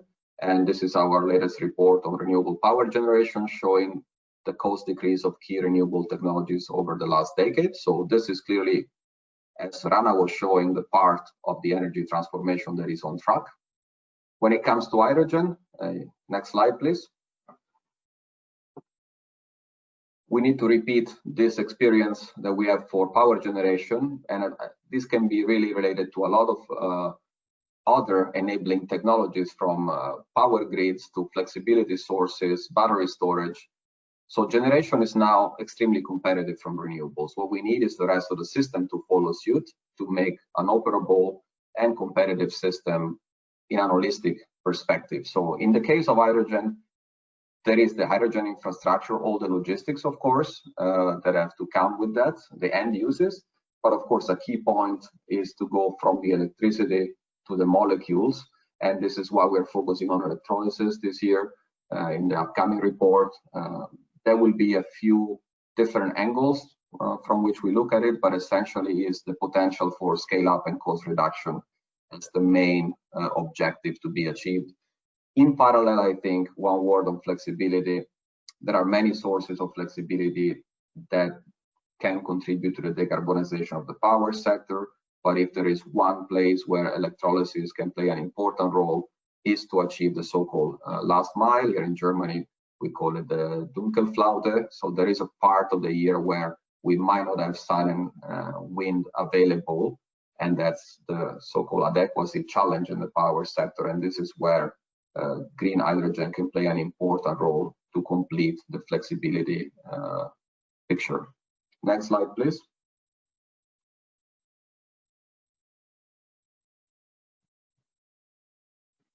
And this is the conclusion when it comes to cost. So we are seeing the best case cost of hydrogen from electrolysis with renewable power about $3.50 today. If we can tap into the very best resources, this can go down to about $2.50. What we need to do is to go from 2.5 down below 2 towards 1.5 and 1 if possible. So the renewable power costs we see today for the best projects are already getting us there. We need to bring down the cost of electrolyzers. And at this point, I will just go towards the conclusion in the interest of time. And I will skip the next slide. If you can go 2 slides forward, please.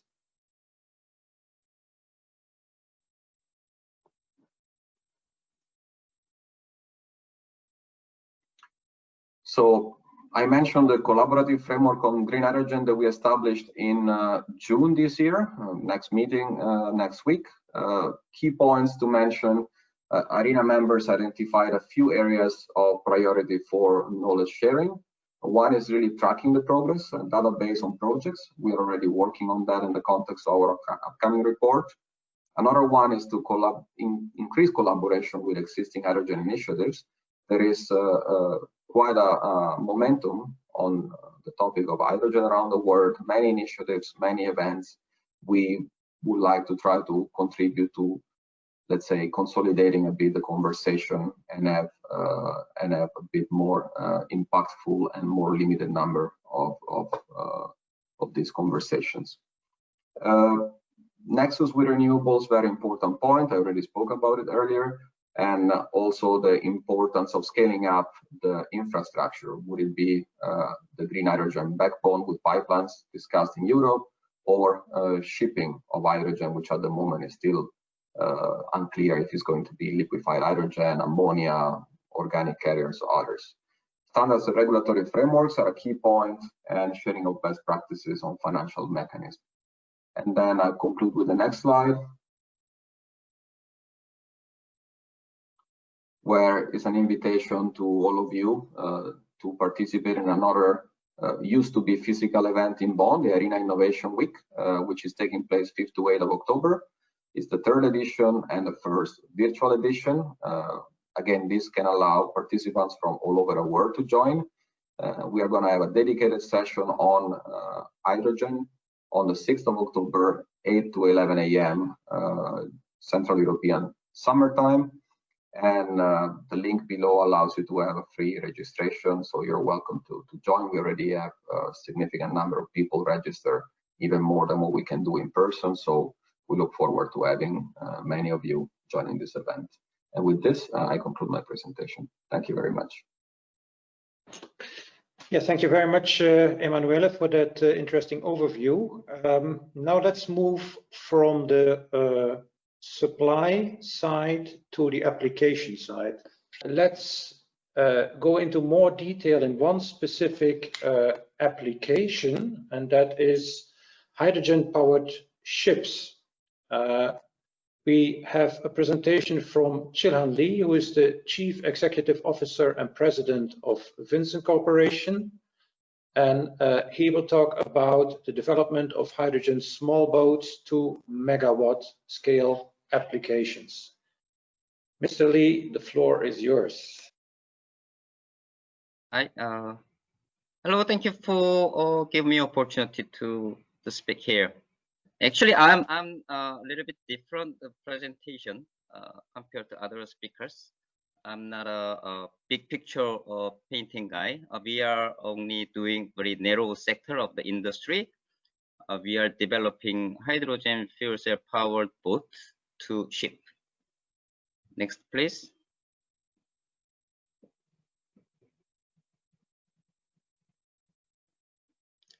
The background of the what we are doing. Actually, my members of the company, we have used to work the shipbuilding company to developing new big ships as like containers and the passenger ships. But during our experience, we have realized that there has a lot of pollutions coming. And one of the researcher gave me the result of the calculation. One container vessels providing so big pollutions compared to the trucks and the cars. Actually, the ultrafine dust, 500,000 trucks with one container ships, and then 50 million cars for the sulfur oxide for one container ships. Next page, please.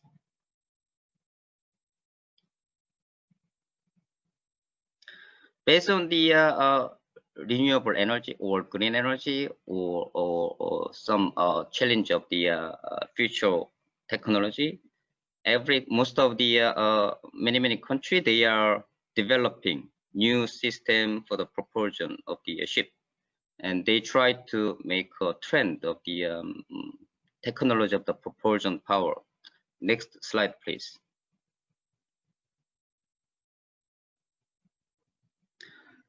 What Vincent is doing now in Korea, actually we have started with the electric small boat, electric power with a battery system. But during the develop of the boat and testing, we realized we need to have another energy to do the functional boat, which is the hydrogen fuel cell. And then the left side of the small boats, this is 10 meters long. This is the hydrogen fuel cell powered boat, the first one in Korea. And this is the problem is in Korea, we have no regulation yet for the hydrogen powered boat.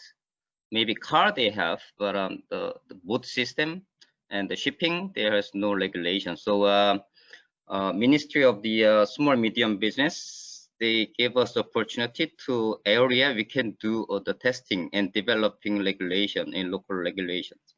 So based on this small project, we can find out what is the risk and what is the way of the we have to go. So we are analyzing all the risk things. So we finalizing new regulation by next year. The second photo shows that the liquefied hydrogen fuel fishing boat, and we just started to studying liquefied hydrogen. We can apply to the fishing boat. Yeah, maybe possible, but there has some challenge of the technical issue between the pressure issue between hydrogen fuel cell required and provided by liquefied hydrogen. And will be developed soon. And the third photos shows that there's one of the challenge for us, the important project. In the world, maybe car maker, they manufacturing of the hydrogen fuel cell for the vehicle, but they have experience with only two stacking of the hydrogen fuel cells stacks. But this one is the first step of the more hydrogen fuel cell stacks, like 4 stacks. So I'm gonna a little bit more information later. And then the last one, tugboats. This is the quite big project for Korea and people, for the technician peoples. 3 megawatt propulsion power with hydrogen and with a 2 megawatt battery powers. So after this completion, maybe it takes 3 years, but after this completion will be give us good opportunity to change all the big tugboats. This is 20,000 ships in the world. Next page, please.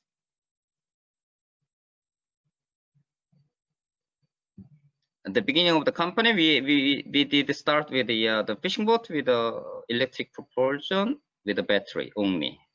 This is the our test bed ship, not ship, small boats, 8 meter long, and then we testing all the battery, how to operate, and all the what is the power of the motor is coming out, and what is the speed is coming. The why try to make these boats. I'd like to show the people the possibility of the electrification's power. I'm not the green energy familiar person. I just I would like to show the people to understand, and I'd like the people to love it, to the electrification power. So I'd like to show the people what is the result of the power boats. This is 2 propulsion power with electric motors. And the speed is 12 knots. Next slide, please.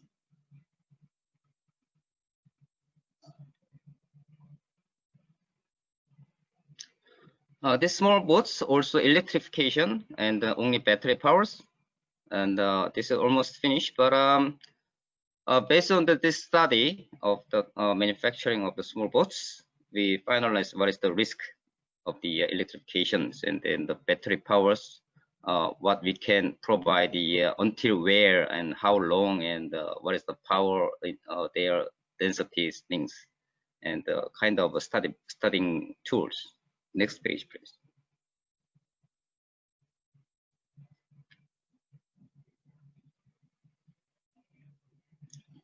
Also, this is the petrobot in Korea. Based on the new rule regulation of the Korea, they are required for all the government ships and boats have to be changed to green energy powered propulsion system. So one of the police people, they asked me to develop new system with the electric propulsion system. Then no pollution, nothing, zero emissions. So we designed and we applied a new propulsion with a 300 kilowatt, which is the 500 horsepower around peak power, and the speed is nominal 15 knots. This is only electrification with a battery, but we are considering to applying a hydrogen fuel cell. Next page, please. From now, I can show that this is the quite challenging one. First, hydrogen fuel cell boat. The design quite fancy because if I apply the hydrogen fuel cell to the fishing boat, nobody want to see that. So I try to make a little bit beauty. And then this is prototype of the testing bed. The beginning of the hydrogen fuel cell propulsion system, we cannot do a big power. So we start with 25 kilowatts one. The one unit with a battery power like a hybrid system. So people will recognize no emission boat can be work well. This is the belongs to H2 regulation free zone project. So the important things, we are not developing only the boats. Also in this side, we are planning to make a charging station of the hydrogen. This is quite big issue because we don't have any regulation, we don't have any guideline, we don't have any references in the world in the for the marine supplying hydrogen. So all the supply chain will be developed based on this regulation free zone. Thank you for the Ministry of the Small Medium Business. Next slide, please.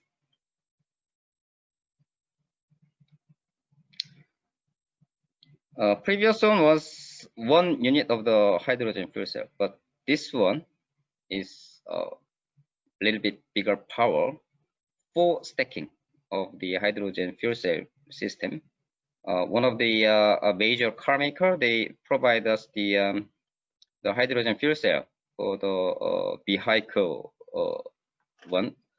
However, there is the problem is we don't have any references for the, if I apply to the marine environmental, what happens? So all the air supply and hydrogen supply things, and what is the performance and lifetime. Based on this project, we will find out what is the risk, and using the all the people with that kind of system. And this practice will makes me good chance to go bigger project. Next slide, please.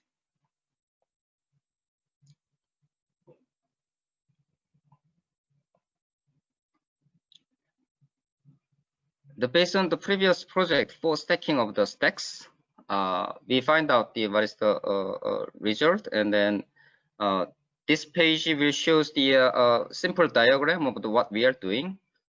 Two propulsion power motor, and then each motor has the hydrogen fuel power and then electric battery energy system together. So both of them we are stacking. And then sometimes we combine together, sometimes the emergency situation, we disengage, and then using single one. Next page, please.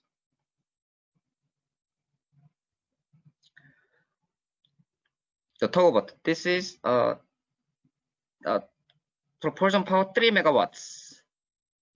I think nobody have been tried before. Almost 30 to 35 fuel cell stacks will be stacked, and then dual propulsion, and 2 megawatt hour battery systems, energy storage. So this is quite a challenge for all the world.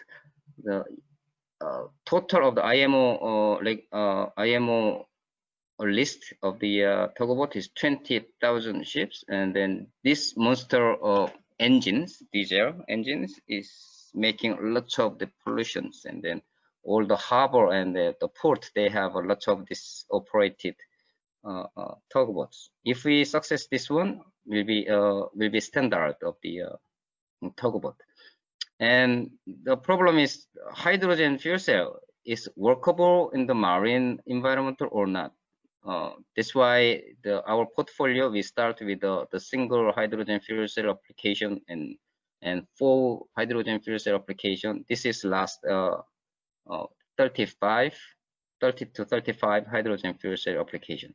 And then after this study and practice, compared to the VLCC, which is a very large crude oil carrier, or LNGC, liquefied natural gas carrier ship, they require 30 megawatts. But this is 3 megawatts. If I stack 10 times more than this system, we can carry over the LNG carriers. And then if we apply 20 of this stacking of these tugboats, we can operate very large container vessels. So this is a big challenge of the future. I think our roadmap is every test, every practice will be complete in 7 and 8 years takes. Then almost before 2030, we will start for release the good system for the hydrogen power propulsion system for the big ship. Next page, please.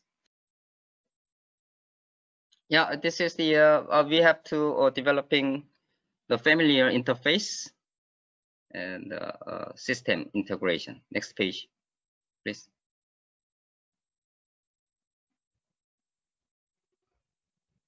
And battery, the Korea has the battery, very strong part is battery and hydrogen fuel cell and shipbuilding technology. So we are combining all together. Next page, please.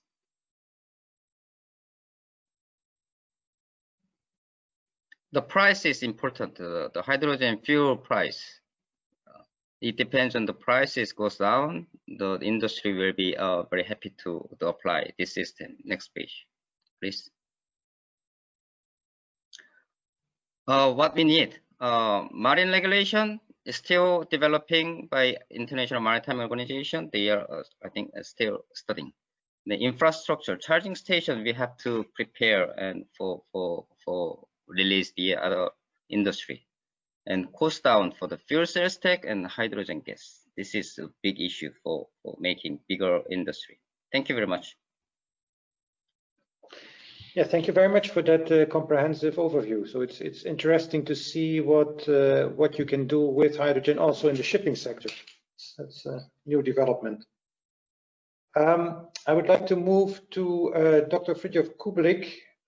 He is a senior consultant business development at Shell Rhineland refinery, which is about 20 kilometers here from Bonn. And that's at the Shell refinery, a very large electrolyzer is being installed for hydrogen production. So we'll hear the latest about the development of this project. Dr. Kubelik, the floor is yours.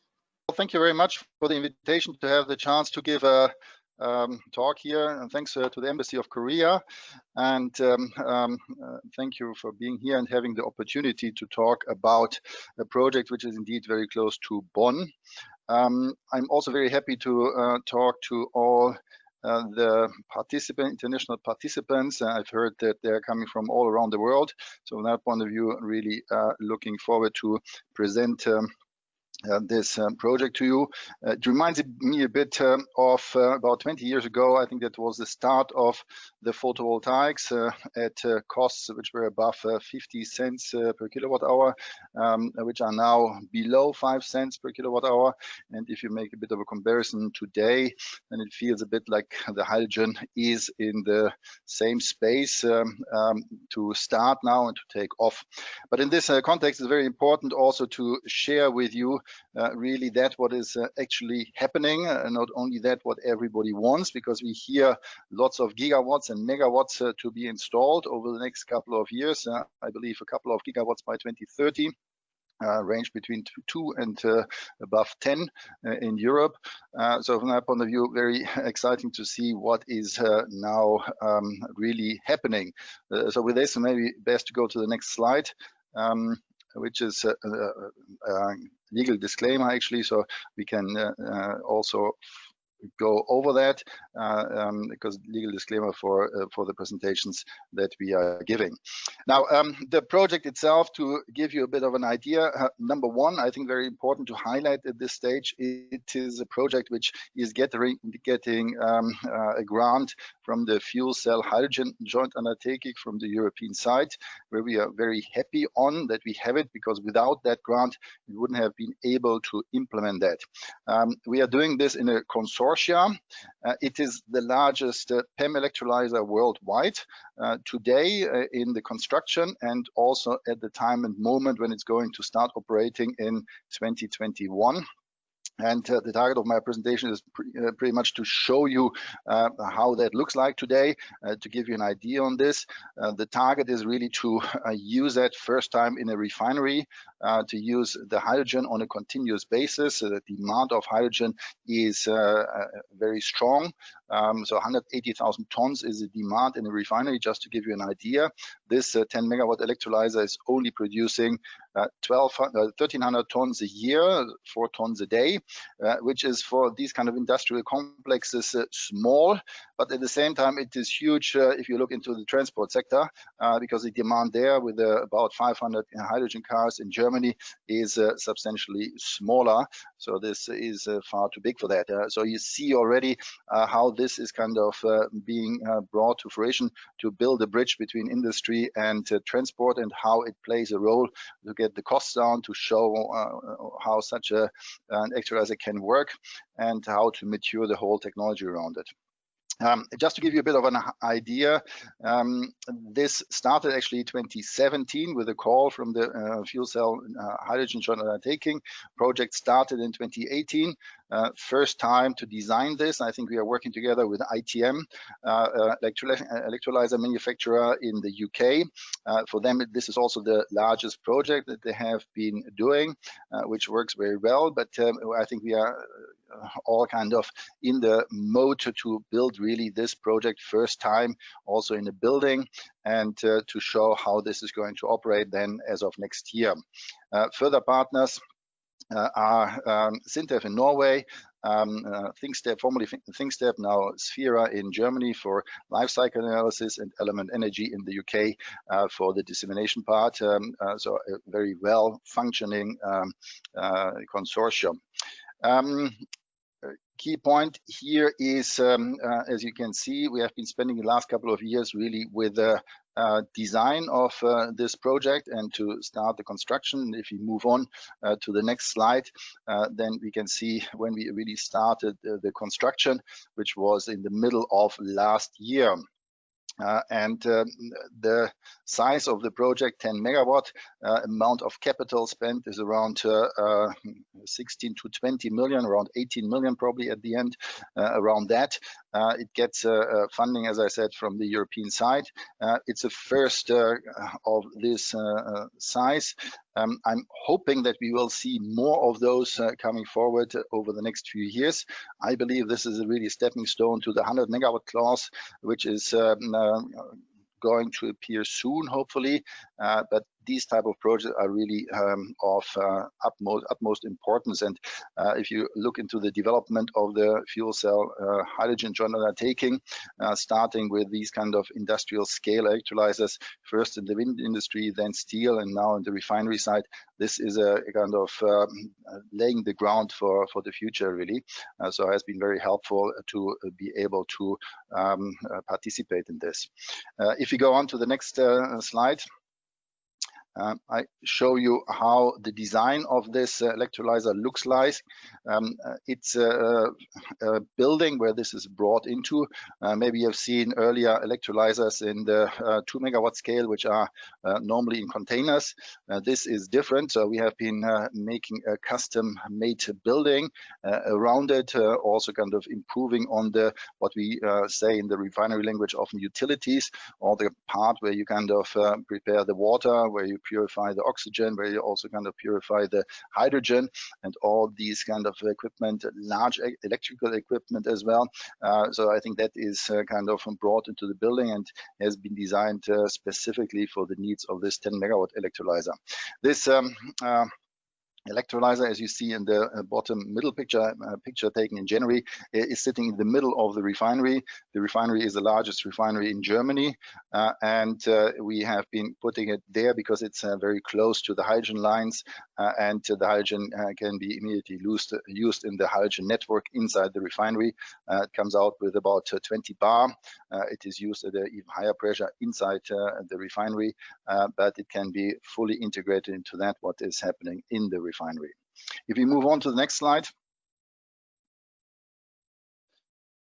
then you see that this is of course getting interest, and I think we were happy that we had the Commissioner Kadri Simpson from the EU, DG Energy, in the plant in July this year, together with the Minister of Economic Affairs in North Rhine-Westphalia, and also the Director of the Fuel Cell Hydrogen Joint Undertaking.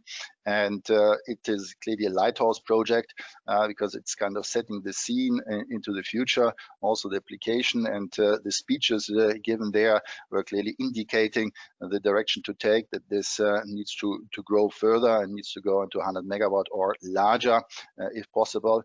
But one key point to remember in this context, because that was also discussed in the previous session, the business case is very challenging, and I think we have been able to make this work for the 10 megawatt. But the larger these kits are getting, the more investment is required, and at the same time we see that the grant levels have also certain limits, because also the money, the investment money from the grant side is limited. So what is very much required in this context is a fast move on the regulation side, so that there is a kind of business case to do the investments, because the time is short short to achieve all the targets which have been set. And as you can see in our project, we started in 2017 and starts operating in 2021. So all this takes a bit of time. Now, if you go on to the next slide, I show you how it looks actually today, and shows you how the design, which is quite futuristic. Also, to give you an idea on the size of this, the size is about 20 by 30 meters of the building, so it's not huge really, so it's kind of a reasonable size. In the center of this, as you see in the kind of left bottom side, you see the electrolyzers. There are 5 2 megawatt sets in there. These 2 megawatt electrolyzers have been tested earlier. They are also kind of supplied in containers from ITM. And that has been the kind of technology at the time.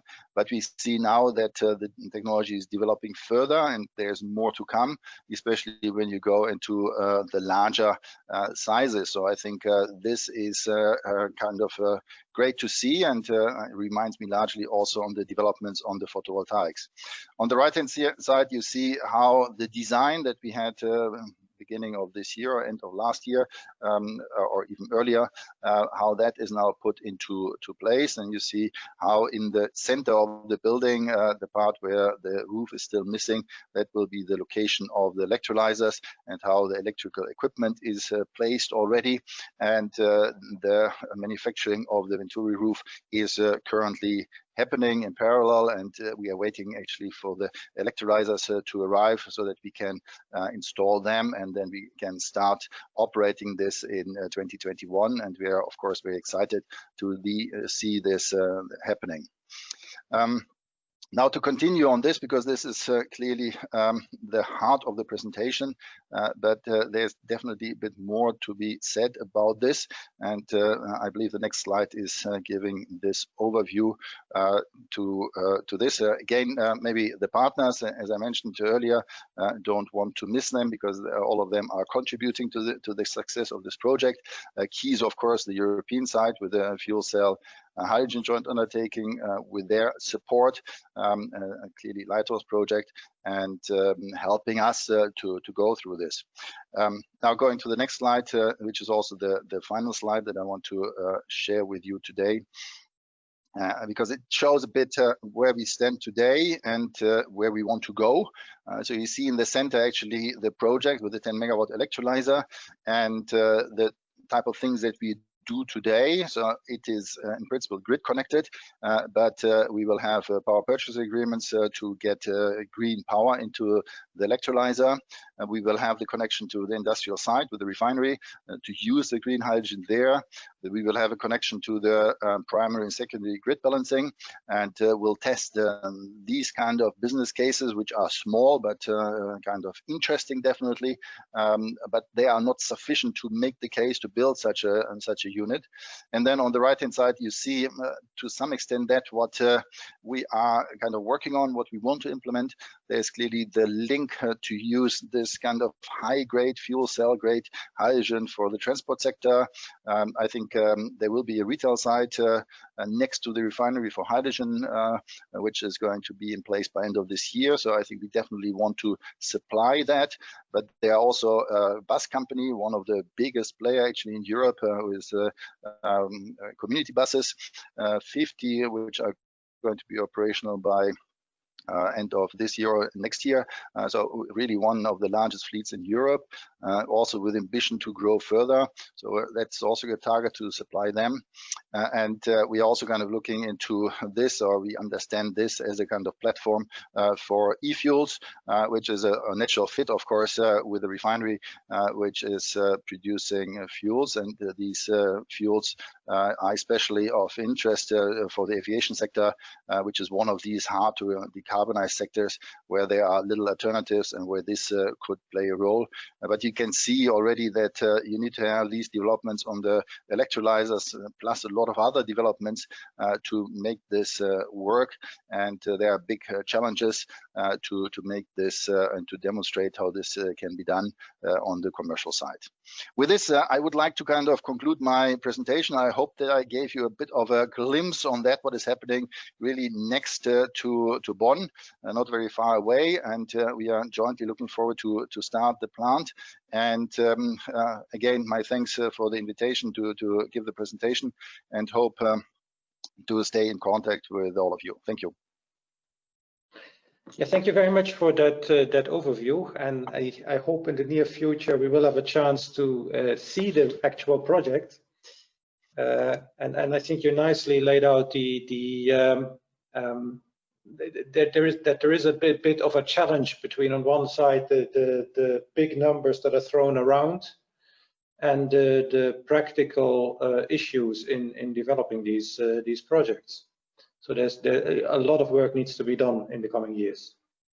So with that, I would like to move to Andrea Wiesholzer, who is Policy Advisor Grids for the Energy Transition at German Watch, and her presentation title is A Civil Society's Perspective on Green Hydrogen. Please, the floor is yours. Yeah, thank you, Mr. Gielen, for this introduction and for having me here in this panel. After these very interesting presentations of my predecessors, I'm very pleased that I can also contribute a civil society's perspective to the discussion. And in my impulse, I will mainly focus on the chances and risks that we attribute to green hydrogen and its use, and also draw conclusions from the observations that we made. Let me now first come to the chances and opportunities.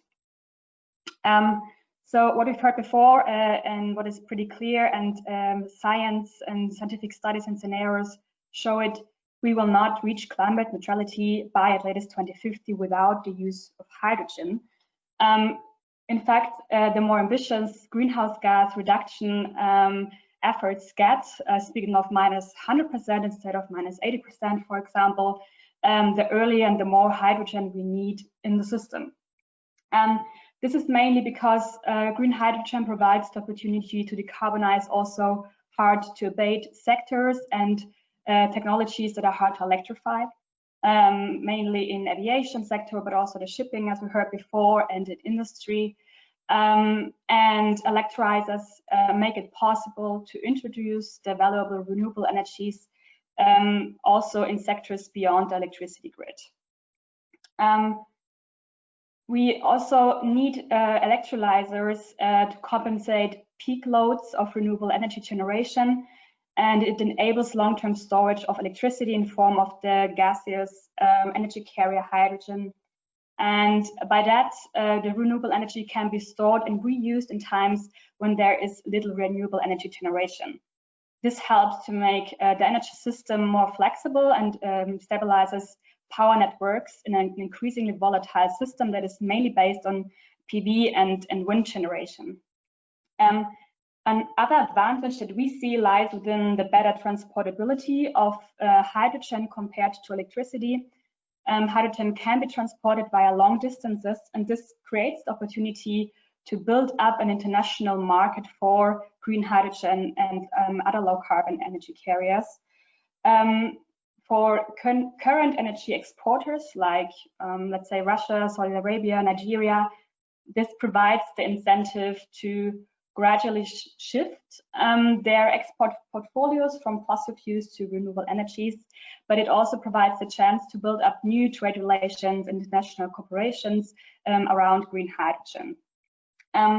In our point of view, this provides the opportunity to develop the current and the future energy relations further towards real eye-level climate partnerships in which the partners jointly work towards reaching climate goals and the Paris Agreement. If we manage to shift from sheer energy relations to climate partnerships, this can give new impetus to global energy transition. Next slide, please. But we, as I mentioned, also see some challenges and risks coming with the production and the use of green hydrogen. First, hydrogen does not automatically lead to greenhouse gas reductions, as we've also heard before. It very much depends on the electricity used in the process.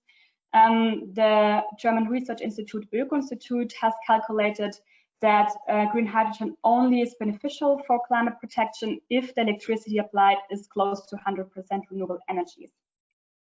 Also, in the first hand, electrolyzers constitute additional consumers to the electricity system and can therefore lead to the paradox situation that more fossil fuel is used to satisfy this additional demand, and that the phase-out plans for example, coal plants are delayed. This would be counterproductive for global warming and can only be solved if renewables expansion is sped up, which is maybe also the link to the first session where it was about this issue. Also, I have to point out that in the conversion process of renewable energies into hydrogen, but also its derived products like ammonia or green methane or other products, this is also associated with high energy losses, speaking of 30 to 40% in the case of green hydrogen, and of 40 to 55% for green chemicals and synfuels. For example, to produce the amount of kerosene that is today used in the German aviation sector, we would need like 270 terawatt hours of electricity. And also the German chemical industry revealed that it would need about 685 terawatt hours electricity to become carbon neutral in 2050 when it relies heavily on electricity-based processes. And 685 terawatt hours, this is more or less the whole amount of electricity used and consumed in Germany today. So this makes clear that the use and production of green hydrogen poses substantial and additional stress on renewable energy expansion, and hence also on the land that is needed for the installation of the power plants. Also, I shortly want to mention that new metals and sometimes also conflict materials are used in electrolyzers, but also the combustion engines like fuel cells, for example, platinum, iridium, and yaltan. And as they are not yet sufficiently bound in economic material cycles, they have to be extracted via primary production, which is very resource and energy intensive, often goes hand in hand with environmental depletion and human rights violations.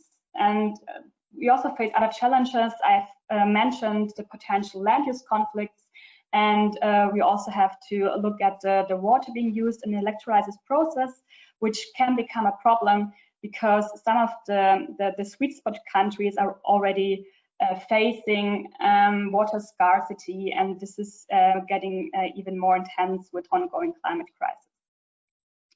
So why I'm pointing these issues out is to make clear that the amount of sustainably produced green hydrogen is limited, and that we thus need to use and apply green hydrogen in a responsible way. I think I'm skipping the blue and turquoise hydrogen issue as we're focusing on green hydrogen, but let me just shortly mention that both are based on methane, which is a potent greenhouse gas and thus poses a risk to climate protection, and that it also brings about the risk of locking ourselves into the fossil fuel world instead of using now this window of opportunity to initiate real change towards a 100% renewable future. Next slide, please. So in order to conclude, to fully benefit from the greenhouse gas reduction potential that green hydrogen brings about, renewable energy expansion is key and precondition. There's just no green hydrogen without renewable energy. Also, I've mentioned the limitations to the production of sustainable and green hydrogen. This is why we urge for a responsible and targeted use of hydrogen instead of a fully technology neutral approach. Hard-to-abate sectors need to be prioritized, but still, even in aviation, shipping, and industry, we cannot avoid initiating real and deep change. A sheer fuel switch will not be sufficient, and further demand reduction, efficiency measures, and electrification measures need to be undertaken and applied. In order to address the social and environmental risks that I've mentioned, we need an ambitious set of sustainability criteria that also takes social and governance issues into account. And also we need a reliable certification system so that the advantage of green hydrogen compared to fossil fuel-based hydrogen gets guaranteed and also seen by the consumers.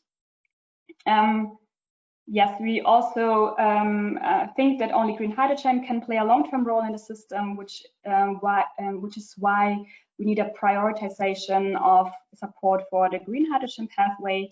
And finally, I want to point out that we need to start now to build up new partnerships and cooperations for green hydrogen around the world, and to jointly develop common perspective on green hydrogen and together with the current and future energy exporters. We need to progress fast, share the learning curve, and make sure that the production and use of green hydrogen is in line with climate neutrality and the Paris Agreement. Thanks. That's from my side. Thank you very much for that overview. So for me, the takeaway is that we need to make sure that green hydrogen is indeed also sustainable and socially acceptable hydrogen. I don't know, do we have solved the connection problem with Guillaume de Smet?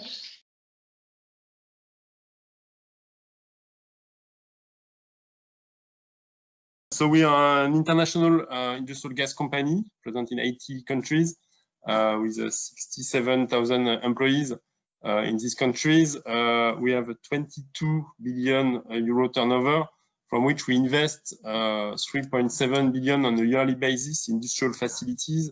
And you can see on the right of the slide the ambitious climate objective targets that we have taken in 2018, and we were the first in our sector to take such ambitious targets. So if you can go to slide 3. So we supply hydrogen for over now 50 years. It all started with the space program, and it's now a 2 billion euro about business for us today, and we supply primarily industry in all segments. The largest volumes are going for refineries, but we also supply all sorts of small and medium industrial customers with hydrogen by mastering the whole supply chain production. The supply chain either by delivering by pipelines or by trucks, either on liquid hydrogen or compressed gas to the customers. And in many cases, we work with our customer for the interface between our delivery and their process. This represents basically over slightly more than 1.2 million tons of hydrogen per year, which is our market share for this molecule. Most of the production is coming today from 46 large hydrogen production plants based on natural gas reforming, but we also own and operate over 40 electrolyzers worldwide, which are often located at our customers. So electrolysis is not a new technology for us. The point is that as of today, in the current conditions, reforming of natural gas for large-scale hydrogen production for industrial use is the most competitive. And given the economic environment, it's the solution that is elected in many cases. What is changing is the internalization of the CO2 externalities in the economic system, which is likely to change, to shift rapidly the merit order for technologies. So if you go to the next slide, that's beyond our legacy business in hydrogen. That's a map showing our activities in the new hydrogen world, where again, we continue to develop the market and to supply customers, targeting mostly industry, so our historical customer for the use of the molecules, so to decarbonize the offer to the existing industrial users, refineries in particular, but also developing a new usage for hydrogen to decarbonize heavy industry. And the seminal example is what we do with ThyssenKrupp in Duisburg, working with them to supply hydrogen to their steel mills in order to reduce CO2 emissions. So that's the new industrial usage of hydrogen for which we are developing this application, and in parallel, the supply chain and the production technologies for low carbon and renewable hydrogen. We are also developing the mobility market, supplying this market with renewable hydrogen. We are partner in all the large-scale infrastructure deployment for refueling. This is not something that we do by ourselves, but we are working in partnership through consortiums with partners in Asia, in Europe, and in the North America. Coming to one of the topic of today's session, it's in the bottom of the slide. You can see an example of project we are developing for heavy-duty transportation, with in particular 2 projects that we have recently announced in Europe. One in Fos, in the south of France, where we have deployed the largest intensive station for heavy duty for the H2O project, which is a project funded by the FCIGU, where we work in a consortium where we have a fleet of 44 tons trucks deployed, and the iTruck project, which is a project that we are developing in partnership around Rotterdam, with the objective to deploy in this area over 1,000 trucks and 25 stations, and out of these 1,000 trucks, 500 would be in the port of Rotterdam. That's the end use, and in parallel, we are developing, as I mentioned, the supply chain. So some example is the electrolyzer that is almost close to completion and will be started in a few months now. It's the largest PEM electrolyzer in the world, 20 megawatts, so 20, that we are building in Quebec, in Canada, that will supply on a continuous basis local industry and decentralized industrial and mobility consumer. So that's something that is coming very soon. In parallel, another example is what the $150 million investment we've done in West US to build a liquefier for green hydrogen to supply mobility in California. So if you go to next slide, this is what we think is that we need to go to scale, and I think that was mentioned by Emanuele in the first presentation, that you need to go to scale to decrease the cost of the hydrogen application. We did with the Hydrogen Council, we did a study that was published early this year in January 2020, which showed that scale-up is indeed the main lever to decrease the cost of application of hydrogen across all the sectors. It plays on the 3 main cost drivers, which are the hydrogen production cost, the hydrogen distribution cost, and the equipment scale-up, so the equipment that uses hydrogen, typically the fuel cell and the tank component in vehicles, in trucks or in buses or in ships. We see that when we go to scale, we can divide by half or more the cost of the application. Typically, the cost of the application is the TCO in euro per ton kilometer for freight. And this is particularly true for electrolysis, where when you go to scale, you reduce the capex cost, and you get renewable hydrogen at a competitive price with the so-called blue and gray, especially when you start internalizing the CO2 cost. Decreasing the hydrogen distribution cost is also very important for many hard-to-abate sectors, especially the heavy-duty mobility, be it ships or trucks, and in the longer term planes, especially because its massification allows to shift to liquid hydrogen for the supply chain, which is for the delivery of volumes between 1 and 4 tons per day, the most competitive. And 1 to 4 tons per day, it's about the right size for a large station refueling site for trucks, for instance. So if you go to the next slide, and that will be my conclusion, I will try to stick to the timing. It's an overview of the roadmap we have for electrolysis. It shows our roadmap where, in fact, we own and operate, as I mentioned, 40 electrolyzers for industrial use, which are mostly small-size electrolyzer. We have started in 2017, so 3 years ago, a 1.2 megawatts PEM electrolyzer in Denmark, especially to test the electrolysis connected to a grid where wind power is making 50% of the production. So where you have to manage, in fact, the fluctuation of the grid. Then we decided in 2018 the investment in the largest PEM, the 20 megawatts that is due to completion in a few months. And in parallel, we are building up our capabilities to develop 100 and plus megawatt project, which is, in our view, the next step, typically in Europe.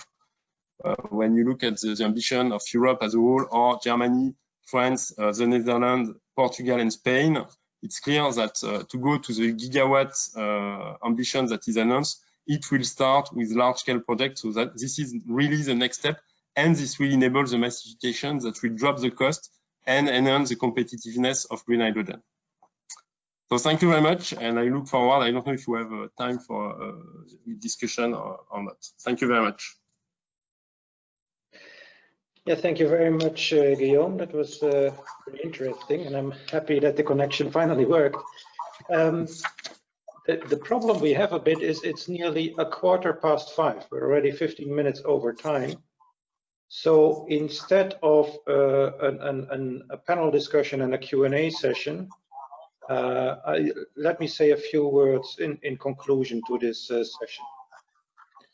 So we heard two presentations, in fact, three presentations about the supply side. We heard that electrolyzers are ramping up, but from still a relatively small scale, so that significant efforts will be needed in the coming years to come to scale and to reach the economies of scale that are needed for green hydrogen supply. We also heard that the integration of the electrolysis with the green with the renewable electricity supply needs attention. We heard that the markets are quite broad. There is the transport sector, both road, but also we heard about shipping. We also heard that in the industry sector, there are interesting developments. In principle, there is a very large market where hydrogen could be supplied in the coming years, much larger than what compared to the supply of green hydrogen in the coming years. And we also heard that green is good, but we need to make sure that if we go for green hydrogen, that it's also sustainable hydrogen and socially acceptable hydrogen. So with that, I would like to thank all the panelists for their inputs. I'm very sorry that we don't have time for a long discussion now. As was mentioned, on 6 October, we will have another session on green hydrogen during Innovation Week. I hope we will have more time for discussion there, so please join for that. And with that, I would like to hand back to Jamil. Thank you very much. Thank you. Thank you. So thank you very much for all of you. Actually, we could still have some time for discussion if you like. But since you wrapped up already, Dolph, I think it is time then to close our conference. So let me close by appreciating all of you for your contributions to our speakers, to our moderators, to our partners, to our co-organizers, and to our audience that joined us from many places around the world. And we have heard a lot about how we can accelerate renewable energy. We heard a lot about the opportunities and possibilities for green hydrogen. And we hope that this conference not only provided input, but that it will also result in some output, that it might be leading to the changes that we need, and that we get the energy transition going and get closer to meeting the ambitious climate target of the Paris Agreement. So thank you very much for all of you, for taking this time today to be here with us. And I hope to see you again very, very soon. And hopefully next year, this event can be an in-person event again. Thank you very much for the organization. Thank you. Thank you. Thank you. Thank you. Thank you. Bye. Bye.